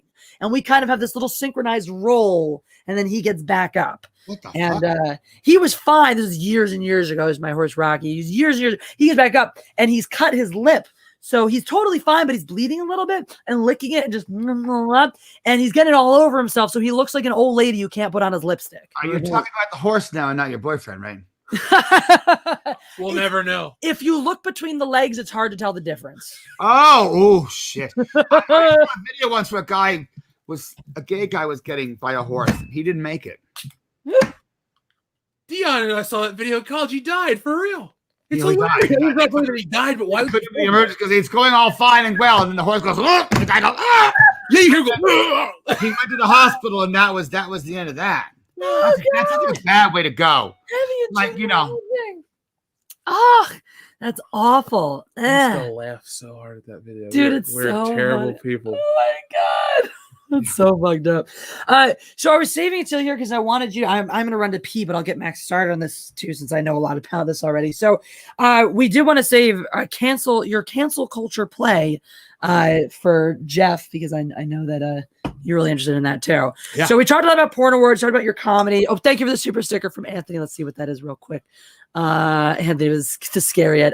We got some sunglasses from Anthony. Thank you. Yeah. And don't forget to press the like button. So that said, so porn awards, albums, comedy, all of this, but then this very amazing show with you and the devil that we'd like to hear. So yeah, a little bit about where did this, wherever you want to start with, whatever you want to do, where did the inspiration come from? Take us. I had this idea of doing it as a movie, and I'll be right back. I'm gonna pee, but keep going, please. Oh, sorry, I'm sitting on your originally, and then actually during the pandemic, I'm a part of this theater producer writing group that Ken Downport, who's a producer, has, and he has 30 days to write a whole play. And you have these little goals, things you have to do every day, and if you do all these things, then it's actually still, we did not do it in 30 days because it's a little trickier than that. But it got me started. It got me to really like, you know what, this actually would make an interesting play, and what's interesting, it's called Max Ziegfeld. Well, it was Max and the Devil. Now it's called The Devil Made Me Do It, and it's about a devil who sells his soul to the. I mean, God, I've had a couple drinks now. It's about a comedian who sells his soul to the devil to be famous, and so it starts. I've had some stuff go down in my life, and there was a night where I attempted suicide, and we kind of used that in the play, and it starts off that Max. It's a hybrid. I'm not being very clear. See, I should have done this before I had the drinks. It's a hybrid of stand-up comedy and a scripted play. So half the play is written and scripted. The other half is stand-up, which is really has to be in the moment and live with the audience. So the play will be a little different every night. It starts off with an open mic, and we would have new comedians come every night. They each do 2 or 3 minutes of their own material. And then there's a character in the play that does material. Then Max gets up and he does 5 minutes of suicide jokes, which is actually how I met Jesse. because I was in a very dark place. And I said, before I go, I'm doing stand-up comedy. And I went and did 5 minutes of suicide jokes and brought the house down so I didn't kill myself the next day. True story. I heard that story before. Yeah, if Jessie didn't fucking laugh, I wouldn't be here. Thank God she laughed. So let's start with open mic, and then there's a whole conversation with his friend. He's like, "Are you in trouble?" I was like, no, they're just jokes. And then Max goes home to his little studio apartment, and he presses the answering machine. It's all bill collectors, and he's like, "God damn, I'm fucking out of here." And he's like, "God, you gonna help me?" "Well, you haven't helped me before." And then he's like, "Hey, devil, if God's not gonna help me, nope, you don't want me either. Fuck it." And he starts takes a handful of pills, down some drinks, and then the devil appears to him and says, "So, you want to sell me your soul?" And he's like, he said, "What do you want?" So I want to be a stand-up comedian. And the devil starts laughing. He's like, "You're going to sell me your soul so you could be a comedian?" I would. "Yeah. That's all you want?" I said, "Yeah." "You want money?" "Oh, well, sure. I'll take money." Mhm. You want Instagram followers?" "Oh my God, yes. As many as I can get." "Women?" I'm like, "Are you high?" Yes. All right. So he makes a deal with the devil, 7 years of success, and then Max gives him his soul. So Max, these things start happening. But every time Max gets a big career break, somebody dies. And Max is like, I don't want people to keep on getting hurt. And then the idea is that like there's a headliner, and Max gets the job to open for the headliner. He gets to open, and then that is the headliner will be, if it's a live show, will be a new headliner every week. And they'll do 15 minutes of their own material. And then they have one scene with Max where they actually talk about how the bigger you become, the more they try and tear you down. And you go out for cancel culture. And we talk about what happened to Gilbert Gottfried, what happened to, the guy that wrote what's the Galaxy movie? Guardians of the Galaxy. Yeah. Jokes when he was like 21 years old that were kind of edgy, and like everyone attached him 20 years later. It's like, for God's sakes. Yeah. They were jokes. Exactly. What was the one he got in trouble for? It was they said he's a pedophile. He's not a pedophile. He's like, "Oh, I went to this hotel. It was so bad." He said the water pressure was so bad. It was like having a 6-year-old pee on my head. They were. He didn't want a 6-year-old to pee on his head, but saying that's how bad. None of the jokes. It'd be like having a gerbil pee on my head. But he was trying to be edgy. He was 21, trying to. It was clear what was happening, and it was clear to anyone that's happening. It was so retarded the way people wanted to sit there and be like, "He's actually a pedophile. He actually kills kids." I mean, do you really do you really believe that bullshit? Some joke. Show me evidence, otherwise. What's crazy was he had apologized for that joke 7 years earlier. He's like, there's some stuff that I wrote in my early 20s. I was trying to be shocking, trying to make a name for myself. Yeah. That I read now, and it really is kind of. Because that statement came out. Who I am as a comedian, I know as a writer. I apologize for that. A previous apology. Yeah, no, that previous apology came out. Culture was a thing before any of it. Yeah. He apologized. Said, I found some old stuff that I deleted. It really isn't who I am as a writer or as a human being. I've really grown since then. And then to have years later come up, all these people, and Disney takes them off the movie. So we talk about some of those things in the scene with the guy, and in the meantime, the headliner is doing lines of cocaine the whole time. And Max leaves, and the guy has an overdose and dies. And the joke is, he says, "Max, you want to lie? You want to lie?" I'm like, no, that's okay. You want to lie? And at the end, when the news comes on, it says, he was, it's like it was just barely over the limit. It said if he just did a little bit less, he'd still be here. And Max is like, "Oh my God, if I'd done one line, he might still be alive." If I'd done one line, I could have saved him. Only you done the coke. And he talks to the devil. He says, "The devil, did you do this?" And the devil's like, "No, did you see me put that cocaine up his nose?" I said, "No." And he's like, "Of course I did it. I'm the devil. I had to make room for you somehow." So every time Max moves up, somebody dies. Something terrible happens. And he wants to get out of it. He's like, I don't want this anymore. I want to be famous, but I don't want people to die to make me famous. So he asked the devil to let him out. The devil says, "Fine. You want to see what it's like without me? I'm gone." But then the devil, tweets out things that jokes Max said years ago. And it comes out in the paper. Max Ziegfeld did comedy at a Nazi nudist wedding. And there's a picture of Max, the National Enquirer, wearing nothing but Groucho Marx's nose and glasses over his junk. And everyone's turning against him, and suddenly they're all, and then it becomes that every single joke he's ever told is offensive to somebody. Yeah. Right? Like, the Catholics are mad because he told an altar boys joke. The Mexicans are mad because he said about the Mexican wedding, rice and beef. Everything he said is offending somebody.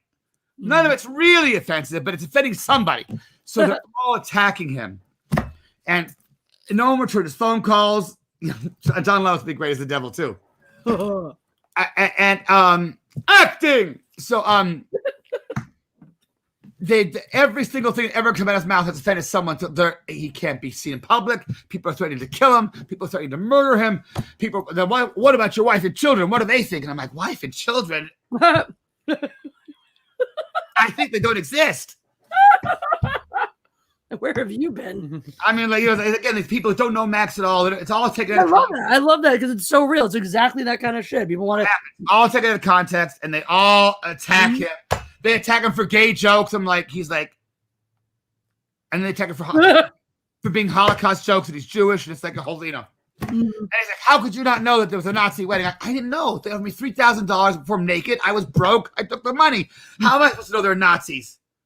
And the guy says, look at the bride. You can't tell she's a Nazi. I said, I thought that was Charlie Chaplin. I told the groom to have fun looking the little tramp. I didn't know. And his friend's like, you could really, every penis is like saying Sieg Heil, Sieg Heil.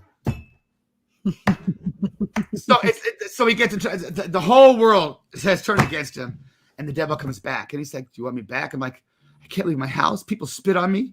People, everyone hates me. No one takes my phone call. My whole life is over. He goes, I'll take you back. You want back in? And Max is like, okay, I can't take it. So I tell you what, I got you your own late night talk show, which you've always wanted, on Fox. You're right before Tucker Carlson and right after Lou Dobbs. Max is like, but they're the only people that'll hire him. So he takes the job, and it becomes this big thing, And then there's a lot of stuff. I don't want to tell you the whole story, but it ends with God wants to give Max a break, and the devil's like, no. And so there's a roast battle between God and the devil for Max's soul. I'm there. Mm-hmm. But we talk about cancel culture and how and the price of fame, and like Max is like, you can't be, it doesn't matter how good you are if you're not famous, you can't get booked. Mm-hmm. And there are people that aren't that good, but they're on a TV series, so they get booked. It's like, I just want to be famous. I want famous enough to do what I do. So I just want to make people laugh. I don't care who it is, but I need to make a living. I can't pay my bills. If I just had a little bit of fame, I could do what I want to do. I think it's really a visceral tale. I think that's why I responded so well, so much to it, because it really is just like, it's very visceral. I've already told you I'm demanding, one of the guest spots at some point during one of its at some point. But what's fun about it is the show opens with an open mic, so you get to see 5 new comedians with their own material every night. It's different people, but and then it goes into the play, and then you get 15 minutes of the headliner doing his material, and there's a late night monologue, which would be current events. So there's a big part of the play.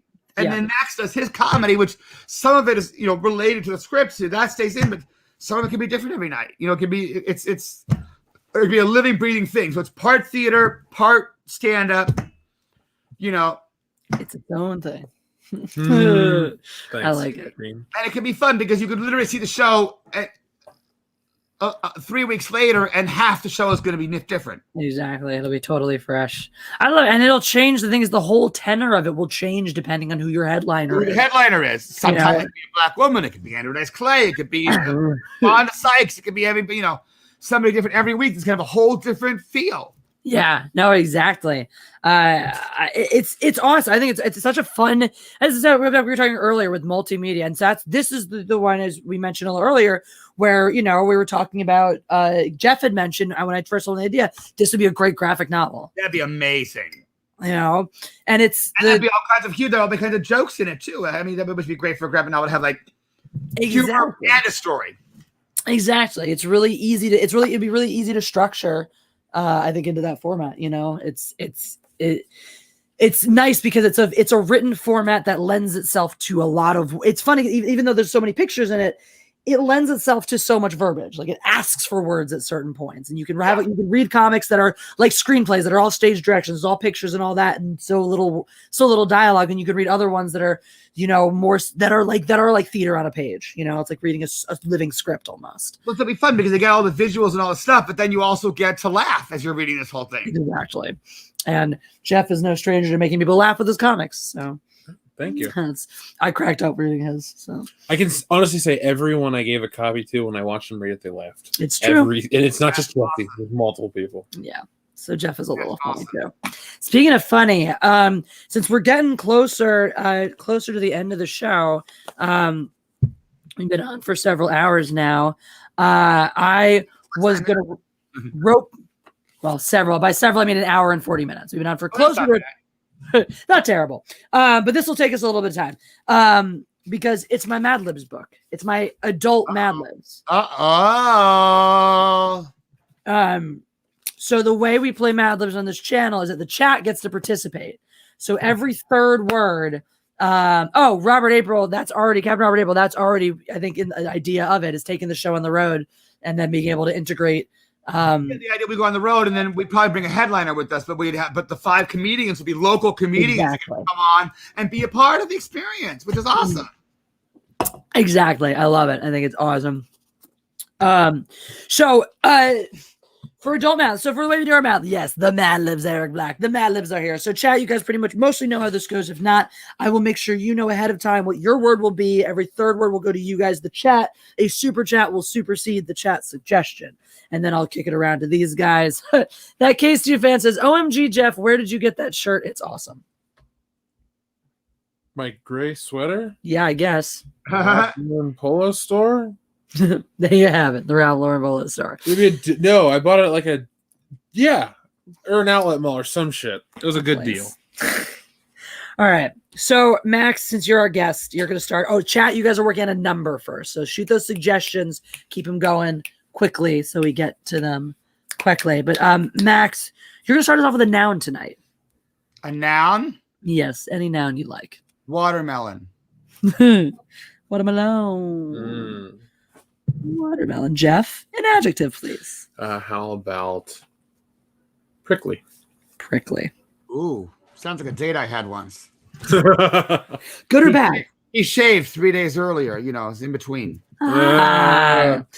That's painful sometimes.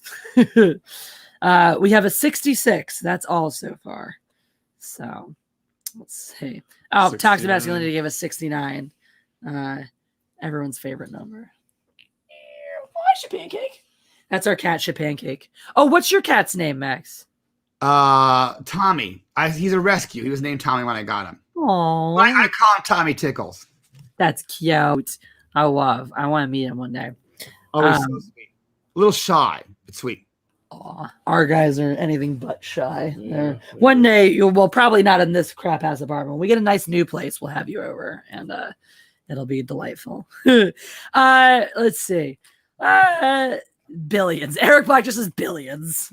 Oh, I'm just gonna go with billions. What a great number. What a great choice. Just billions. Thank you, Eric Black, for all of the numbers. Chat, you're now working on a verb in the past tense. Please and thank you. All right, Max, an adverb, if you will. An adverb.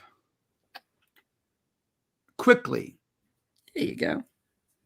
What is Jeff's favorite cheap pizza? Do you mean like chain pizza? Lunar Vision? Because I like to talk pizza. Sorry. I love pizza. I do too. I should get pizza. Oh. I didn't sell these chats. Plural noun, Jeff. Pizzas. Pizzas. See, I had pizzas. There you go. All right. We have sucked, rocked, bloated, and fucked so far. Sucked and fucked sound great. We have drilled as well. All right. What do you think? It's all synonyms, right? Let's say drilled, because that's it's the same as fuck. I like drilled. Yeah. One of those old school crank ones. Jammed. Another all these great suggestions. Ram Jammerammed. Yeah, that's a character, Max. In the new Star Wars books, there's a character named Ram Jammeram. Ram Jammeram? Yep.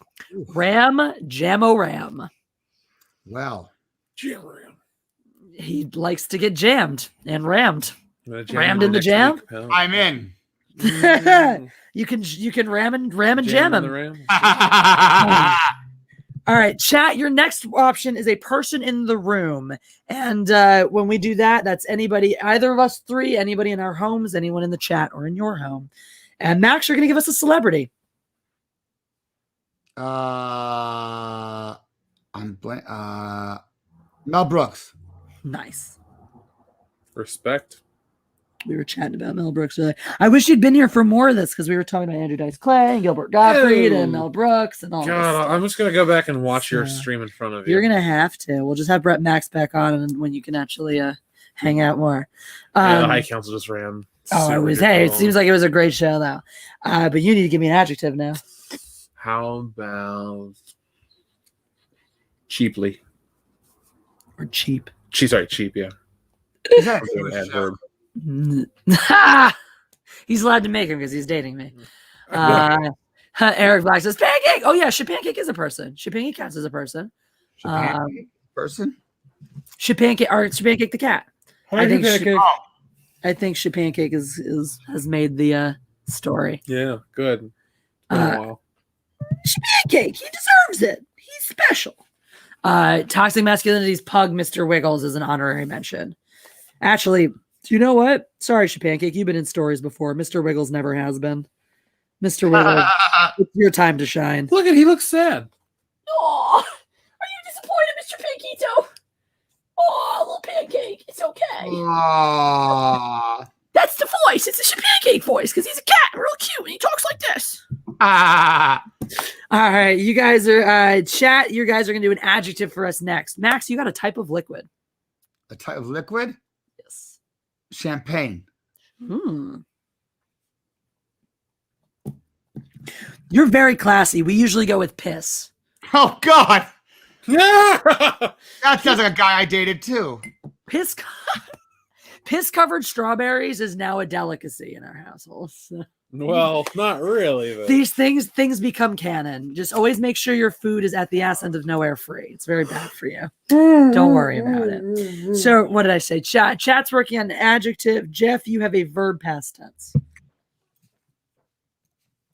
Pissed. There you go. Here we go. Pissed it is. We've got morose, syrupy, horny. These are all good adjectives. Syrupy. Oh Ill-formed. my.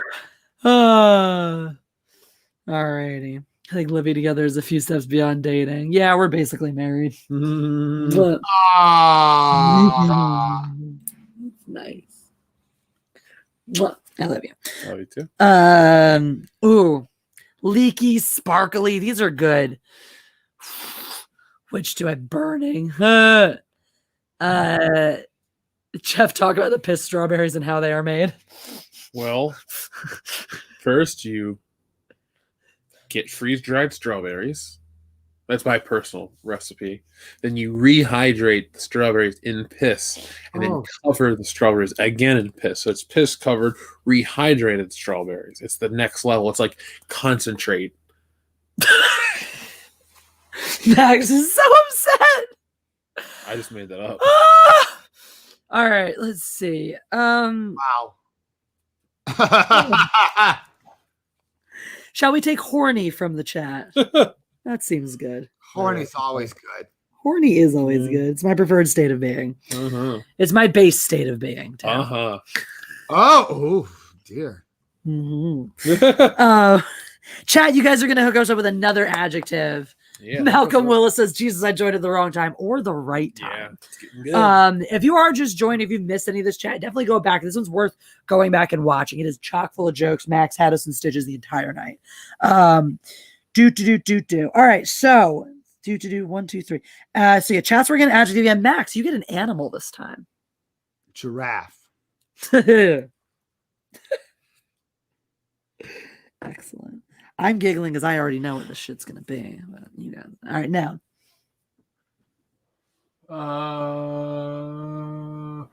Winston Churchill.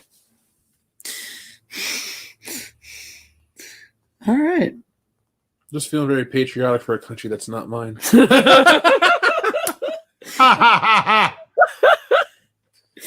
All right, chat. We've got Britain's been in the news a lot lately with the big interview. Oh, I didn't. What? I didn't. Oh, the Meghan Markle thing. Oh, yeah. That's apparently everyone's freaking. She worked at a yogurt shop in Sherman Oaks. Oh my God, that's our neighborhood. So Megan did. Apparently, yeah. I saw that pop up somewhere. The only thing I care about the royal family is how long is the goddamn queen gonna live for? Yeah, right. She outlived my grandma, and I'm surprised. I thought my grandma was gonna outlive the queen. I was like, yeah. I mean, she looks great for her. I'm assuming she's taking care of herself. She looks great for her age. How was she? 90. Something. She's on ice most of the time. She's like, she gets frozen in carbonite every. That's. Oh my God! Could you imagine? They only take her out for important affairs. They pretend to. Your eyesight will return in time, Your Highness. Oh my God. The British are not amused.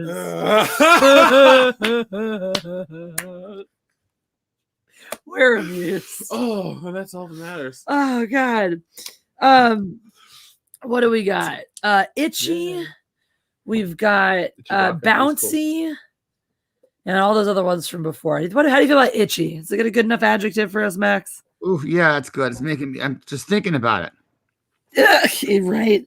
All right. Max, a verb ending in ing. Fucking. Yeah. And Jeff, a noun, if you please. Robot. Reading the chat. No, oh, sorry. Someone just said she's a robot in the chat. Oh, I was thinking of Batman the Animated Series. Hardak, the robot, and all that. Never mind. Sorry. Okay. Your brain is off somewhere. Because there's Batman's in front of me. In space. We are surrounded by. Oh, look what Jeff got me. Jeff got me. This is a present. It's Loki. It's her first figure arts, folks. Those high-end Japanese figures I always talk about. I'm now a collector. Yeah. So I'm so old. I think the Avengers. I think about Emma Peel. Dude, that movie they made in the 90s with Uma Thurman and Ray Fiennes was terrible. Oh no. But I remember the TV series was, well, Diana Riggs is everything. I mean, she's just fabulous. Well, she's gone now. Didn't she just pass? Yeah, last year. She was one of the oldest living Bond girls. Oh wow. Oh really? Wow. Because she was one of the older ones. I think Honor Blackman was the oldest, and she passed away last year too. They died relatively close. And Tanya Roberts, shit. I was gonna say a bunch of the Bond girls are dropping. And James Bond himself. Didn't Tanya Roberts die and then not die? Yeah, they reported her. They reported her dead before she was dead, but then she died some hours later. Just like she did. Oh, she did. Oh, that's a shame. Yeah, they Tom Petty'd her. Bullshit. A lot of people passed away this year. It's really weird. It's more than normal. Yeah, it seems like a lot of these big iconic ones. It keeps happening. There's a whole generation disappearing of greatness. It's true. Well, let's make ourselves feel better by reading this complaint letter that we just wrote. Oh yeah, greatness waiting to happen. Better hurry. I'm getting up there. Hey, you're on your way though. All right. So, shall we read the monster we've created? Yes. Dear Watermelon or Madame, I wish to express my prickly displeasure with my meal last night. To begin with, your restaurant was so crowded that we had to wait billions of minutes for our table. Billions! Billions of minutes. Billions! Billions, I say. Good job, Charles. We were about to give up and walk out when the host quickly seated us at a booth next to two pizzas who drilled and screamed during our entire dinner. That's my kind of pizza. I know, right? Yeah. Pepperoni. I'll take the sausage. You whore. You missed his cunt teacup earlier. Wait, I've got it here. Wait. Oh, you got the cunt cup still. Is that delightful? We had somebody on our channel say that. I think Anna said "cunt" by mistake on the show. She's like, "Oh no, I said that on your channel." I was like, What? And Cunt. And then she goes, "Oh wait, world class bullshitters." I'm like, "Yeah, Cunt. you guys know what's up." So let's see. The pizza that drilled. We noticed Mel Brooks sitting across. No, Brooks. I can speak. We noticed Mel Brooks sitting across the dining room at a very cheap table. Talk about unfair. Poor I Mel. guess it was a Jewish. Poor Mel. Our server, Mr. Wiggles, was extremely rude and did not even say hello when he handed us the menu and champagne list. Throughout the meal, he rarely pissed on us at all. Thank God. I love this guy. Oh my Can goodness. rarely be never. I don't ever be pissed on. Period. Oh, when the food finally arrived, it was horny at best. Really sounds like a kinky restaurant. Yeah. I've had some horny food. My companion found a giraffe in her soup, Ha! and my steak had the consistency of an old Winston Churchill. Oh wow, that was good. Even dessert left an itchy taste in our mouths. Needless to say, we will not be fucking with you again. Oh no, you're Lando. That's okay. That's not Oh, Splash, that's it's Lando. Oh, that's fine. It's Lando. Yeah. Unless of course you're willing to send us a voucher for free robot. You know, there was a song in the show too. It's not in this current version of the show, which I think with Porn Awards we may end up switching things out after it's run for 6 months, put some new thing. There was a song called "My Husband's Anatomically Correct Robot." My husband's anatomically correct robot. I like it, and I assume somebody has to play the robot, of course. So Lunar Vision, you want to hear about my Goonie adventures next time? Yes. I used to ride our bikes up in Astoria. It's a good time. Shut up. Lando, stop being a kayak commuter. Yeah. Although technically I can say that word tonight, so maybe we should tell the story. That cake will never surrender. What cake? What cake is not surrendering? The cake. Listen me cake. I'd like some cake. Yeah. Well, I don't know. That restaurant sounded like it might have been better than the one where the what was it? The bartenders all have little mustaches. They dress up like broke Pimps Charlie. from. Oh, they dress up like pimps from like old school pimps. Yeah. And Oh really? What's this restaurant? it's the Farm to TGI Saskatchewan. Oh, that's Farm to Saskatchewan table. This was in front of our earlier Mad Lib adventures. And the waiters dress like pimps and they serve pussy or what? I gotta find. They have muff cabbages on the roof, apparently. Muff cabbages. Let me find the sentence. It's too good not to read you. Oh God, placenta. Oh yeah. So Farm to Saskatchewan Bistro. It's super local. They even grow their own muff cabbages and veggies on the roof, and you can pick them yourself before the gynecologists prepare your meal. Wow. But the bartenders dress like old pimps with shitty little mustaches and suspenders. I thought there was suspenders involved. I wonder if The Rock and Nathan Fillion can ride around reviewing these restaurants in their Truck transvestite in Cupcake, the transvestite station wagon with truck nuts. Truck nuts. So all of these are things that have just become canon now from Yes. Mad Libs. They came up in Mad Libs and now they're real.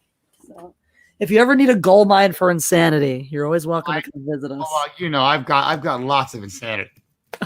You're never else. This is why we get along for so many reasons. So we both love hot guys. We both love and we're both completely whacked out of our minds, and we both appreciate comedy. So I mean, well, think about the show that I wrote. I mean, I've got a girl who falls in love with Bigfoot. There's a non-binary octopus who undresses a spy. There's old 80-year-old people discover Viagra. There's a sex emergency 911, a policeman, a fireman, and a doctor, and 3 damsels in distress. mm. And what else? God, I can't remember what else is there. There's a caveman. I mean, it's pretty nice. And the numbers that didn't make the show. There's a gay pirate number, Mutiny on the Booty. I want that one to be it. I'll do a verse from that because that's hysterical. And then there's my husband's anatomically like a robot, the horny leprechaun. I mean, numbers are pretty bizarre. But in the gay pirate number, There's Chip the cowboy, and the captain's asleep. Oh, they want to get him drunk so they can rape Kip the cowboy. But rape in gay terms is not. Chip wants to be. Oh yeah, Chip is asking for it. That's the same thing. Gay guys, they all want it. It's like when I was a teenager, when I would see a guy and then go, I really want to rape that guy. What I meant by that. So they decide to get the captain drunk so he'll pass out so the Chip can then fool around with them. And so they sing a drinking song. And I've got to remember, I met a handsome young lad. Wait. See, I'm a little drunk now. It's all my fault. I was very bad with the handsome young lad. I, such a cutie, scantily clad, he begged to be had. He's a beauty. He rescued me from an angry sea, straight from a sloop wreck. I made him me whore, but not before. I made him swab me poop deck. Yo ho, the pillage is our duty. Yo ho, a pirate loves his booty. And then the lesbian pirate sings, I met an uppity lass with a stick up her ass. She was rich. Ruby red lips and well-spread hips makes a jigger mess twitch. Go sit in her lap. She'll give you the clap. Or crabs. Ooh, they itch those mobsters. Don't be so crass. She's very high class. That last will give you lobsters. Yo ho, yeah. And then what's on a night dark set moon. Shit, and I can't remember. Set moon. For 8 doubloon, I bought her a mermaid, daughter of the great Neptune. For 8 doubloon, I bought her. With my flesh harpoon, I caught her. I gave her a ride on my bug-eyed schooner, halfway down the Laguna. Her tail flew apart, and she had loose a loud fart. Smelled like kelp and spicy tuna. That number's not in the show anymore. Oh, it's so good though. It's got some funny stuff. So there you go, an exclusive performance from the one and only Max Ziegfeld. I think we should just do a whole gay pirate number. And there was a cockatoo that talked dirty because he was sitting on the guy's shoulder. Because he's fond of a cockatoo. Do you have a cross on your shoulder?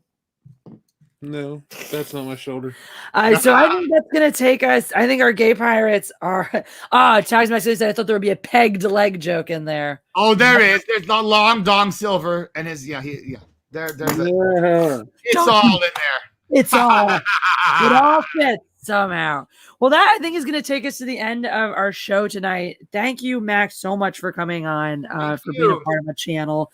It was so much fun. Guys, I hope you enjoyed this as much as I did. And if you guys did and you want Max back, just let me know. I'll, guilt him into being. We're Jewish. We know how to guilt each other. So I'll do anything for Jesse. She saved my life. And follow me on Insta. I post funny stuff on Instagram all the time. Yes. So Max's links are all in the description below. Make sure you go follow him on Instagram. Check him out on YouTube. His jokes are on Instagram all the time. They're wonderful. And yes, let me know.